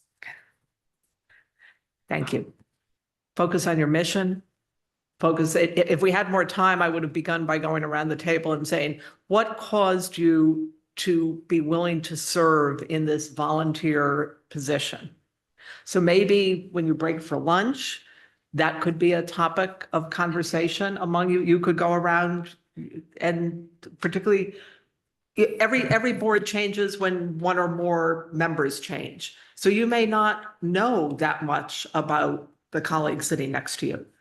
But if you can focus, what I've always found is the answers turn out to be very similar, or at least the answers that people are willing to share are very similar. So think about that. And I think you will find that you volunteered to do this for the betterment of the students in Darien.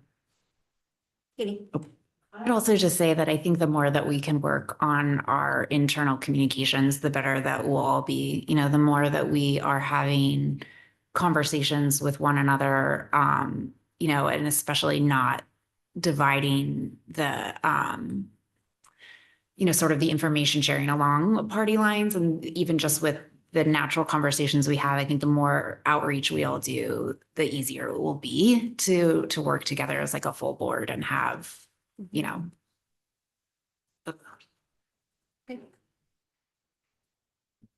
Okay. All right. Final section.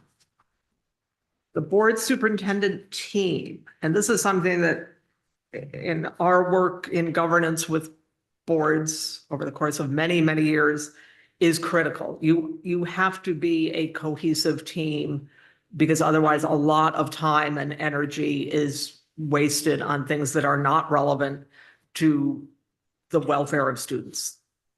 So,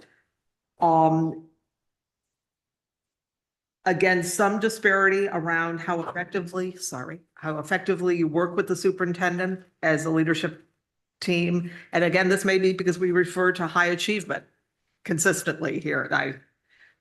That could be I see a nod, and we're definitely going to go back and look at how we articulate student achievement. We know that high student achievement is key, but we also know that everyone defines student achievement in different ways. And some districts have many more components in their definition of student achievement than other districts. And the other one is where there was some difference of perspective. The board provides direction to the superintendent as a whole, not from individual board members. I mean, you all know, you went to Board Member Orientation 101, so you all know that you only have power when you come together as a collective body. And that, but again, districts work differently. There are districts where individual board members feel free to call the superintendent and provide direction as an individual. In most cases, the superintendent is able to say, we need to talk about chain of command and how decisions are made and how priorities are set, because that is really the issue. If two board members have a certain project initiative that they feel very strongly about, and they're putting pressure on the superintendent to move on that, if that's not a collective board priority, then other things are going to have to take a back seat, because there is only so much time, even in the superintendent's day and week, to get everything done. So do you want to talk about that issue at all? Good. Yeah, go ahead. I think this is kind of connected or in parallel. I'd like to understand how other boards kind of set agendas, meeting by meeting. Secondly, I think we do a really good job doing master agendas at the board level, but when it comes down to how, setting up the weekly agenda, how do other boards do that in conjunction with the superintendent? Many boards operate on a model where the board chair and the superintendent develop the agenda. Often the superintendent will put out a draft, the board chair will provide input. In other districts, the quote unquote executive committee, so it might be the board chair, vice chair, and secretary of the board, put that together in conjunction with the superintendent.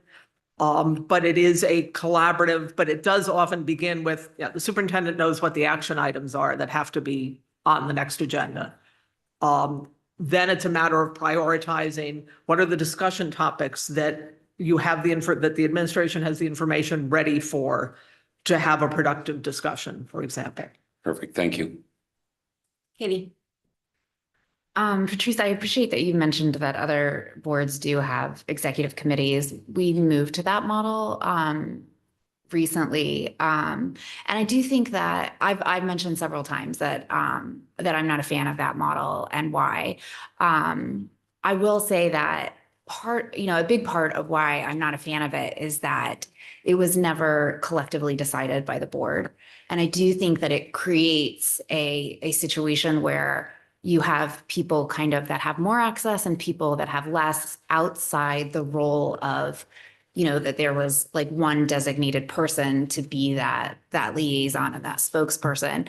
So I would just highlight again that this will continue to be an issue for me until we put it to the board to decide formally that this is what they want to do. And recognizing, like we talked about before, when we don't have unanimous things, if the majority of the board wants it that way, I will shut up about it. But until it's been decided, it feels problematic. Does anyone else have a comment on that? Against or?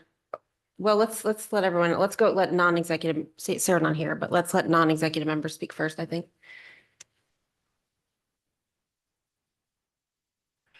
I mean, I guess I'm just looking at it from the perspective of other boards that I've been on, and typically they do have an executive committee, and it would include the chair, the vice chair, and usually the secretary, sometimes even the treasurer. So, and those are extensive, like board kind of roles that I have had in nonprofits and like different organizations, school organizations, et cetera. So to me, it didn't really seem like it was an unusual arrangement. It's not, but this is different potentially because it's an elected body. So. Okay. All right. Julie?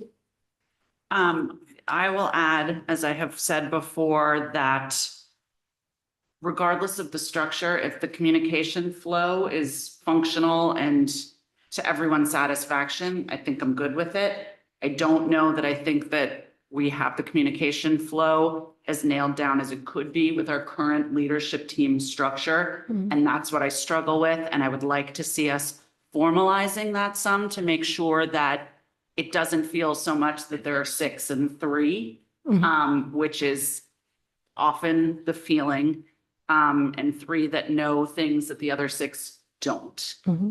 So that's, while I understand what Katie's point is that it wasn't chosen, that's another piece, but I'd say my bigger issue is how it's working or not working, and that's my biggest problem with it. Okay. Dennis? I think it works well for me. I like the idea and I like I guess the idea of having 3 versus 1. To me, I'm with Robin. I think the executive committee should be tasked to do that. Could the communication flow better? For sure. Just like, I think that was a part of our talk earlier. I think we can always improve our communication. Do we do it perfectly? No. And can we do it better? For sure. Okay. Greg? I don't have a lot to add. I think that any member of the board has been open to receiving a phone call from me available at any time. So I haven't really had issues with communication. Sometimes I don't know exactly what's happening, but I'm not as concerned. I typically get up to speed pretty quickly. And if there's something that I think is important, I reach out to Jill or John or Edie or Robin or whoever. I don't really have an issue with that. Okay. John? This was kind of instituted before I was an officer. We did it because of the lack of information flow and the inability of board members to get things on the agenda and the prior chair at the time. So it wasn't, I guess I was on the board when the decision was made. I'll just leave it at that. The history, I'm biased because I think it's, now I'm an officer. I think it's a great idea to have multiple people in the room with the superintendent. In developing the agendas, so perspectives can be given. And again, we have 3, just to be clear, 3 from both parties. If people are worried about politics getting in the agenda writing, so I think that's important as well. And I didn't want to bring politics into it, but I was going to ask that because that is often the rationale for having a committee, an executive committee work on the agenda, in that you are ensuring that multiple perspectives are represented. I mean, I'll just go a step further. I think it's really important that there are multiple, again, we're supposed to keep politics out, but it's a reality. And having, at least both parties involved in the officers is critical to a working. Yeah, I would say my experience is, I'm 100% open to improvement. But I think and I have seen historically, there's always some difficulty in information flow. I think, however, that I've seen instances where there were clearly board members who had no idea what was going on a regular basis. And it was very clear by the questions that were asked that people were left out.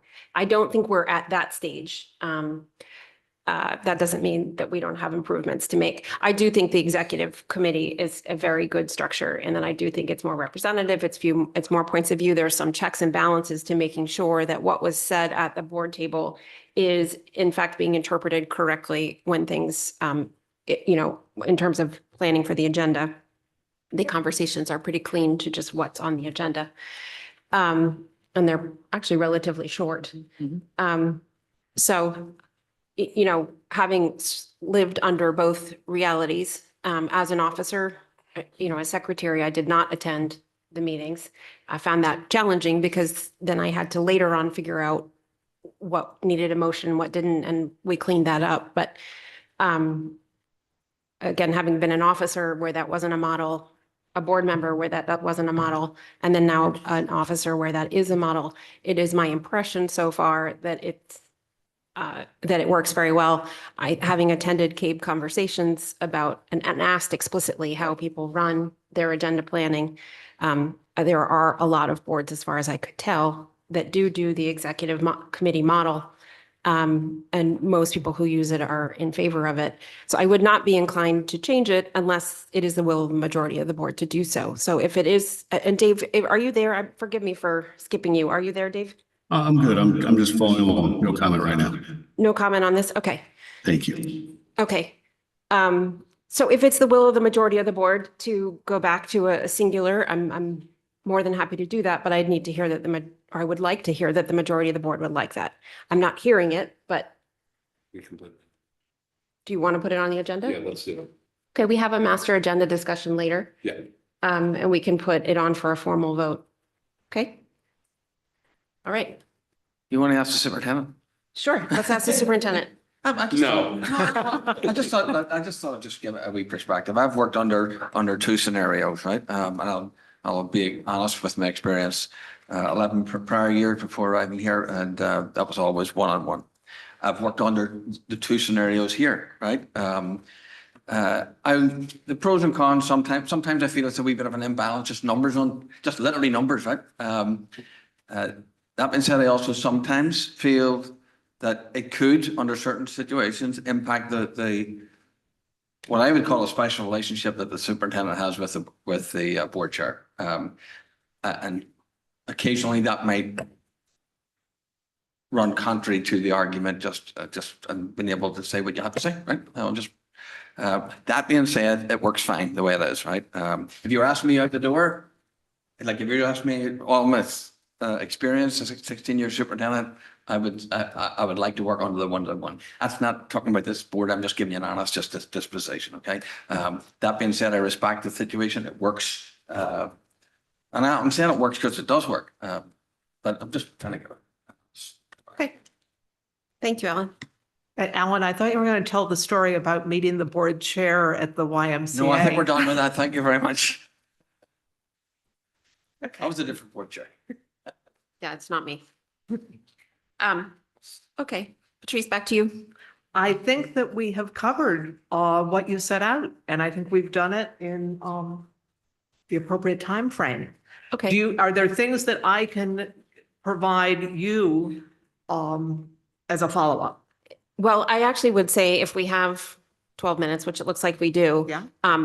One of the things we spent a part of, I think, why we couldn't focus as much on communications as we might have liked to in the spring is that we were consumed by our budget through May. And I think there are a number of topics about the budget that people probably have top of mind. I think on my own list are three things: the use of appropriations, how we give direction to the superintendent in a public manner, and our interaction with the fiscal authority. So I would put on the table that if we want to, we're talking about budget, but more from a content perspective in a little bit. But if we want to talk more philosophically about how we actually work operationally, I would argue we can do some of that now. Yes, Alan?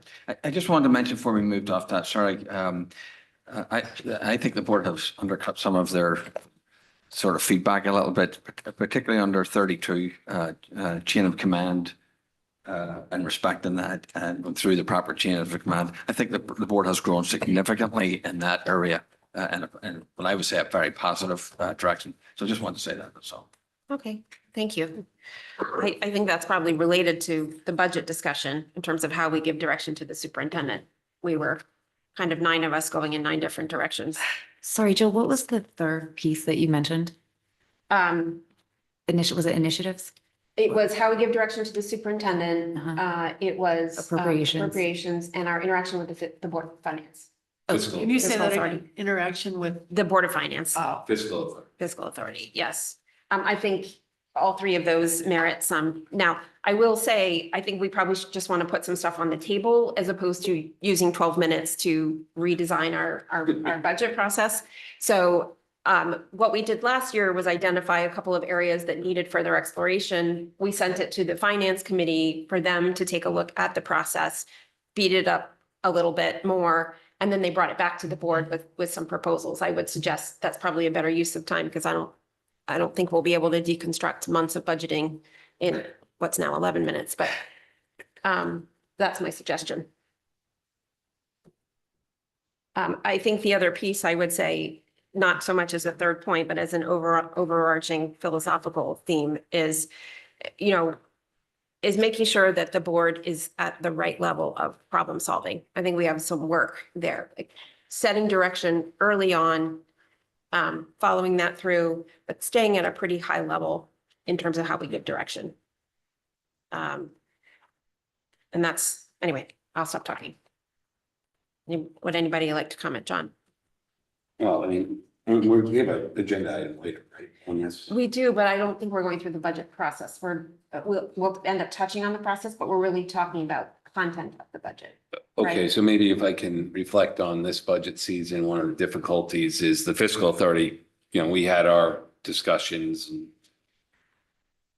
came to a Board of Education approved budget. And the fiscal authority came in and the RTM supported that with a reduction of increase. If in a perfect world, you could wave a magic wand, it would have been nice to kind of understand where the fiscal authority, what the Board of Finance was, so that we didn't drag ourselves and the administration and the community into getting to that final number. So and we have a very diversified Old English style government here, right? So maybe you could help us in understanding processes that maybe exist in our style of government that might differ from. So I can cue that up a little bit. So I think a couple of pieces are one, how boards work with their fellow government bodies, through the process. I know there are some boards who actually do a lot more upfront work and provide some forecasting and actually do some pre-planning or pre-problem solving early on. Some cases try board meetings, other cases just dual Board of Finance, Board of Ed meetings. And then, so I think that's the first piece. Second piece is, and Rich, I know you have some perspective on this too, is what people coming out of either those meetings or the fiscal authority, there often is some sort of guidance. I don't know what it's called in all districts. How that's typically handled would be helpful. And then I think the third question I would say in terms of how other boards handle things is you get to a point where you need to say to the superintendent, all right, you need to cut X, Y, Z. How do boards typically give that direction? We've been doing a very bottom-up process where we cut anything as little as breads and ice machines to larger scale items like, either large numbers or entire initiatives. So clearly, attempting a dialogue with local fiscal authorities is very important. Boards will meet with varied success on that issue. Some reach out and their local fiscal authority will never agree to have a discussion. In some communities, the Board of Ed chair and the chair of the fiscal authority meet one-on-one and have a conversation about what are the expectations for the upcoming year. Understanding what the perspective of the fiscal authority is important. It's also very important to convey to the fiscal authority what the priorities of the board are, why bringing them in early and understanding why these initiatives, which will cost money, are important to the success of the Darien Public Schools. Won't necessarily mean that they vote for the budget that the board proposes, but it starts to build that understanding so it doesn't come to them out of the blue. Now, if the fiscal authority provides guidance, as they have in some communities, that we want a 0% increase, you as Board of Education members have to reflect upon the fact that you are the advocates for the public schools in Darien.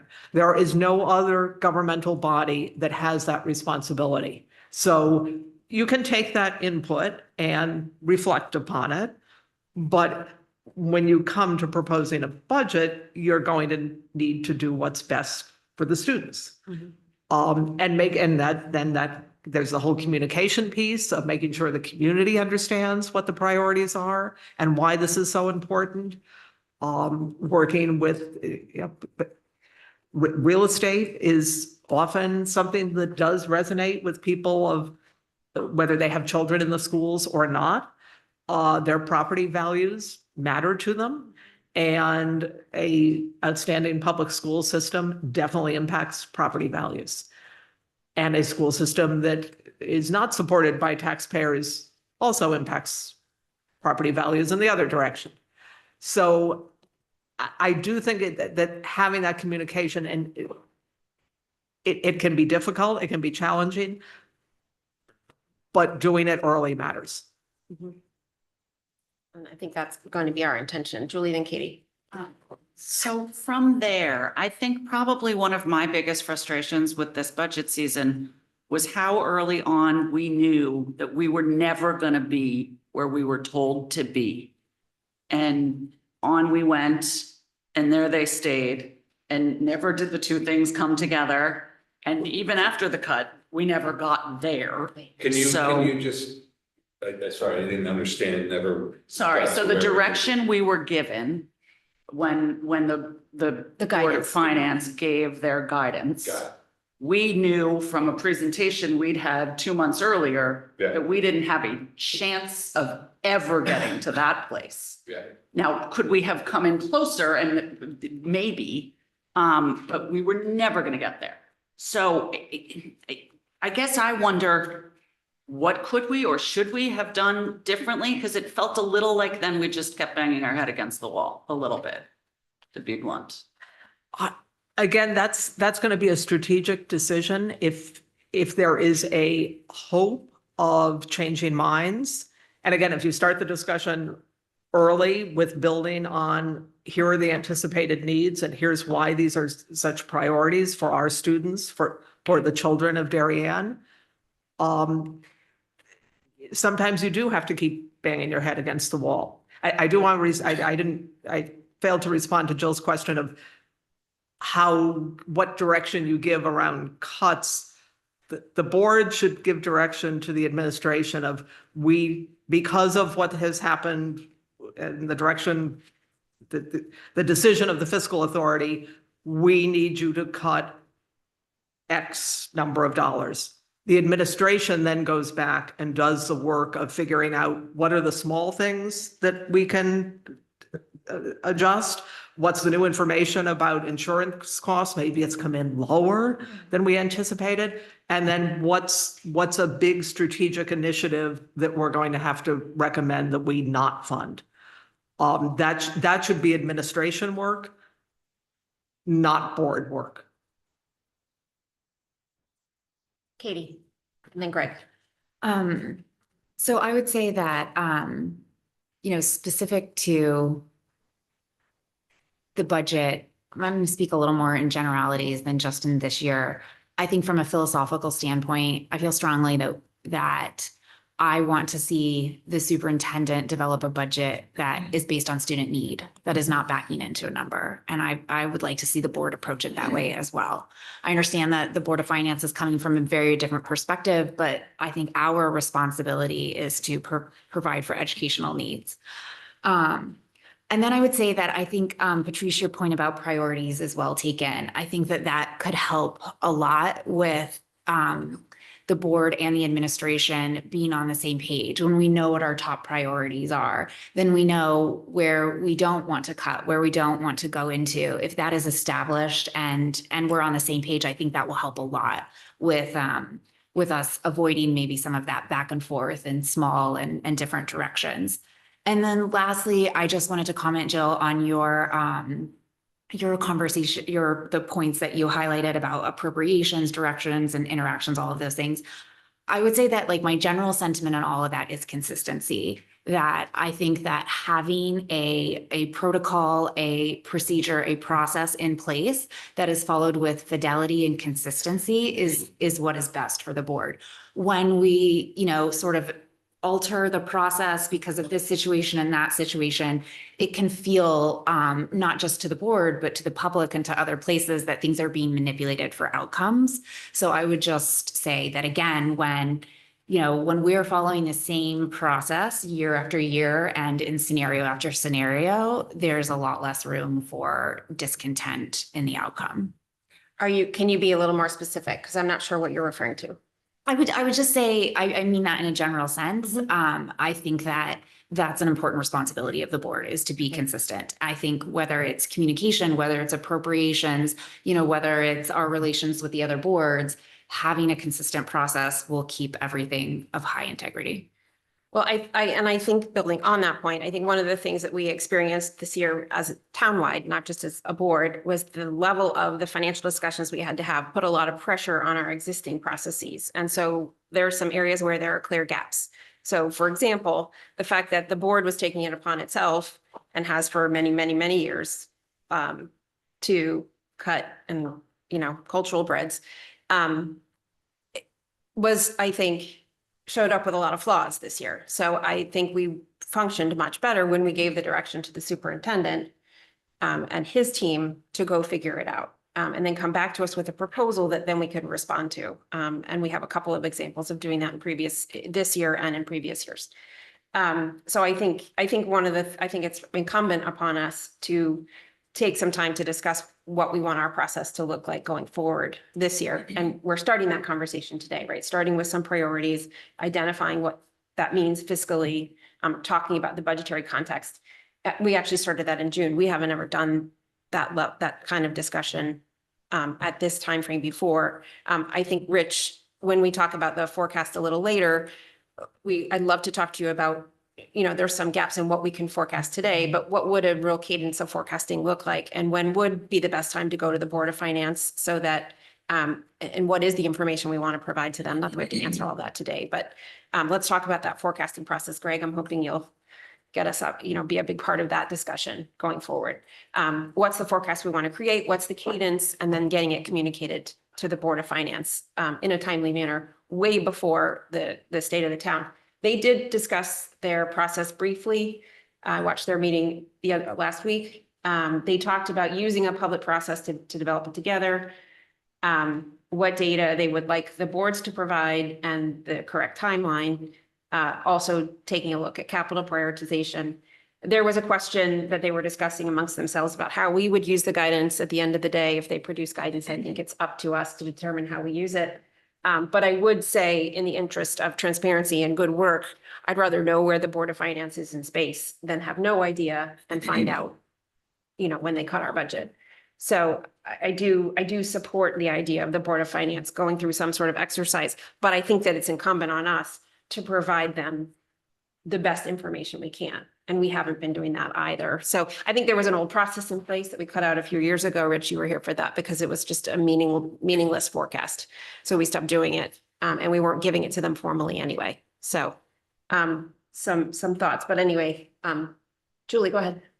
Just to add to that, just to say it out loud, I do think it would be very helpful to be able to follow a conversation that the Board of Finance has about how they arrive at that number, because Yes. that was very, very missing this year. Okay, Dave's hand is raised and then Greg. Thanks. So Jill, just following up to that conversation, I mean, it was mentioned earlier about some of the delays and how long this took to go through our usual process of doing ad cut after we received the budget. It was also noted that we had received the guidance from Board of Finance significantly earlier. I guess my question, Patrice, can you talk a little bit about other boards of ed and how the interplay works between the superintendent and the board? Because from my perspective as a board member, until I actually get the superintendent's proposed budget, there's no action I can take. And then we followed our traditional route. The problem was, however, the guidance we already received was not baked into the superintendent's initial budget. So how do we move the levers up front to perhaps avoid that disconnect? Because just given the way that that gap was created and that gap existed, it made it very difficult for us to expedite working forward to get a resolution to a number that was our target. So how do boards prepare better so as to that sort of scenario with the superintendent? David, I had a little trouble hearing you, so I'm going to try and answer. And if I've missed something, just come back and I'll try again. Yeah, I mean, the short question is, how do we get upfront the first cut of the superintendent is going to reflect all the present information, such as the guidance from the Board of Finance, and what are best practices around that happening? That does vary among communities in terms of when the Board of Finance is willing to provide that guidance. And also it depends upon what that guidance looks like. As I said, if the message is that as it has been in some communities, the initial message from the fiscal body is 0% all departments, that's not where you're going to tell your superintendent to bring in a budget. You're going to tell the superintendent, here are some priorities. Here's a new initiative that we feel is critical. We want you to cost it out. Is there anything that we can recommend that we no longer need to fund, that its effectiveness has served its useful life? So that, it's both sides of budgeting, but there's not a magic date, number one. And number two, it does go back to the communication of the board to the superintendent as to what the priorities are. Greg, then Thank Julie, you. then John. Yeah, just based on the comments, it sounds like other districts don't do this process where it's like individual line items. So it's more like big subject matters that they're giving feedback on to the superintendent. I'm just interested in like, if we're like understanding how we're going to do that, I think is going to be really important, because this was my first budget process as a board member, and I was very frustrated by the line item thing, because we're making cuts in front of people who are right there, which is awkward. Yeah.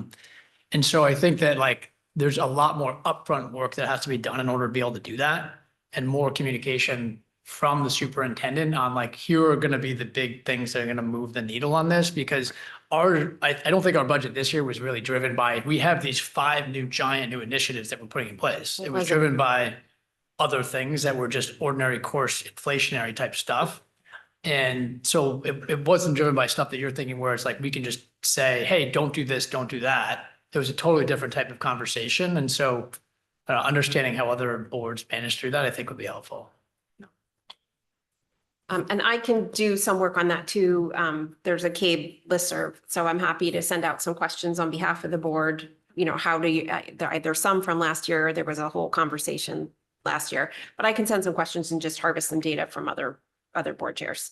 Somebody just remind me so I don't walk out and not do it. Julie. Thank you. I guess kind of going back to what I was saying before, just to be clear, I myself would not be looking for the superintendent to bring us a budget that meets the guidance from the fiscal authority in town when he brings us his first budget. It is my expectation and belief that our superintendent will bring us a responsible and reasonable, financially responsible and reasonable budget, but I think that it should include all the things that he believes would deliver the appropriate and best educational experience for the kids for the coming year.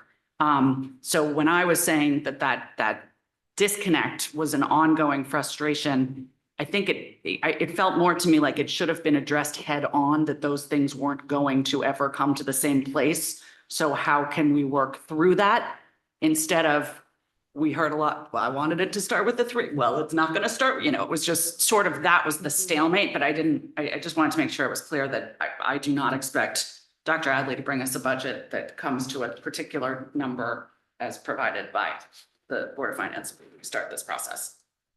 John?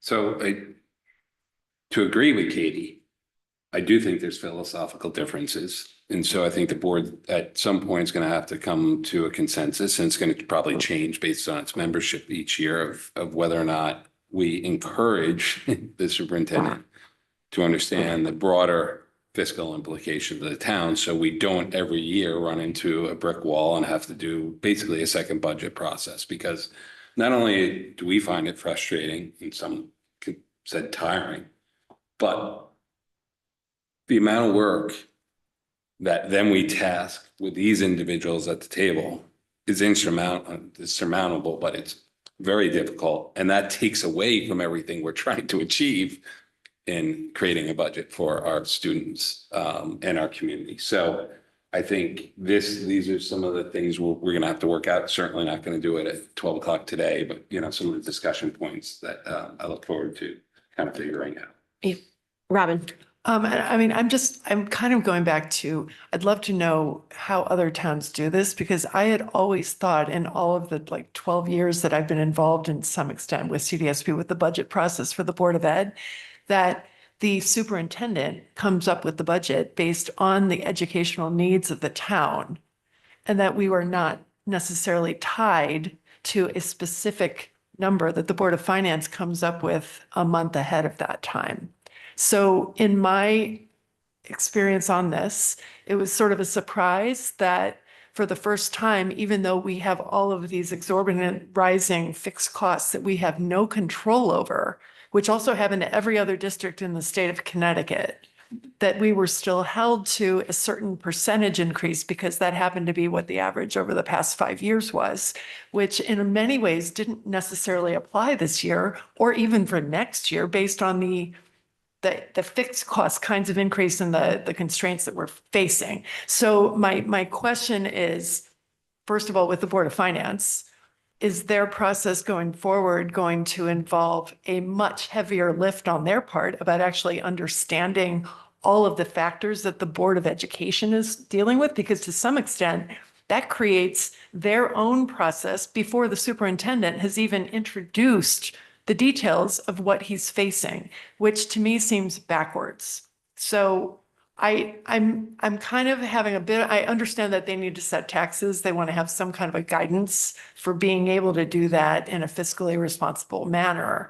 But first of all, I'd love to see the Board of Finance having their entire body constructively and together kind of coming up with what is that number, as opposed to, because I think based on their feedback, they never actually had a discussion and they did not have a vote prior to coming up to what the number is. So that's one thing. And I don't know how they talked about that or if they're going to change their process.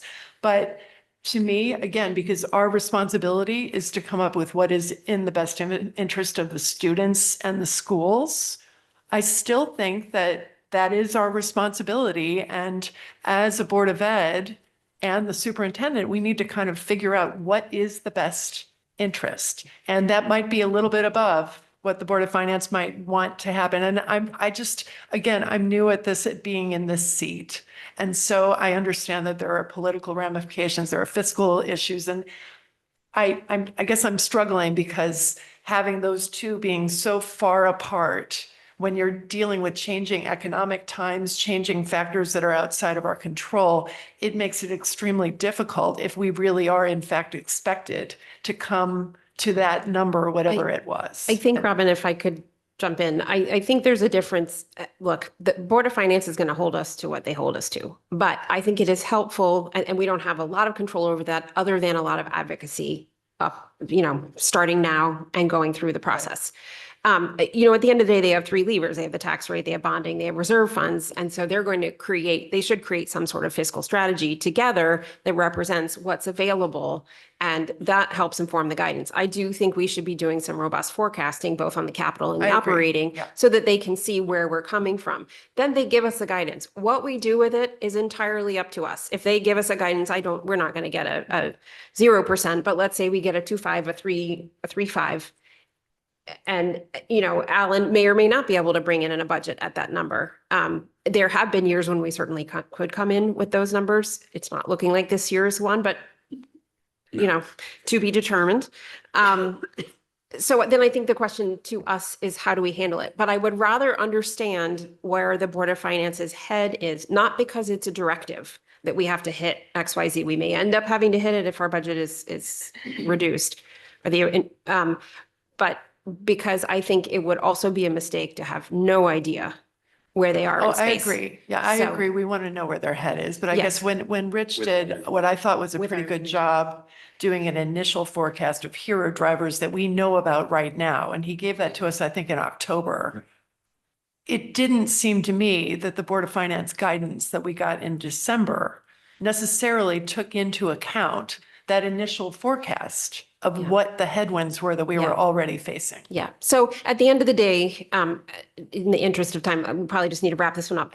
You know, we can't control that board. I think what we can do is make sure that the information that it gets to them is as good as possible. Ask them to go through a public process, and ideally one that's fairly collaborative. And I think those are the things that we can take on, and then make sure our advocacy is as tight as possible all the way through. And continuing to increase our forecasting abilities so we have a Yes. little bit more of that information in the fall. Yes. Would be really helpful too. Yeah. Yeah. Okay. I'll just say that the baked in analysis that we did last year was the first time ever that we've tasked, I think, right, the administration to give us a early picture. And so now we'll build on that. And I think you hit on it and you both hit on it, collaborating with the Board of Finance earlier on and, you know, pulling this into maybe a joint meeting. So it's front and center within the community. I think that's the next step in this process. Okay, thank you. All right, Patrice, thank you so very much. Thank We you. appreciate it. I wish you a productive rest of the day. Thank you. All right, we are about 15 minutes behind, but we'll take our 15-minute break to get lunch. So I'll take a motion to recess. That is Greg, seconded by Dennis. All those in favor? Aye. And we will meet back here. That's unanimous. Thank you. We'll meet back here at 12:30 to eat and chat. Yes, I think the plan is, if you have to eat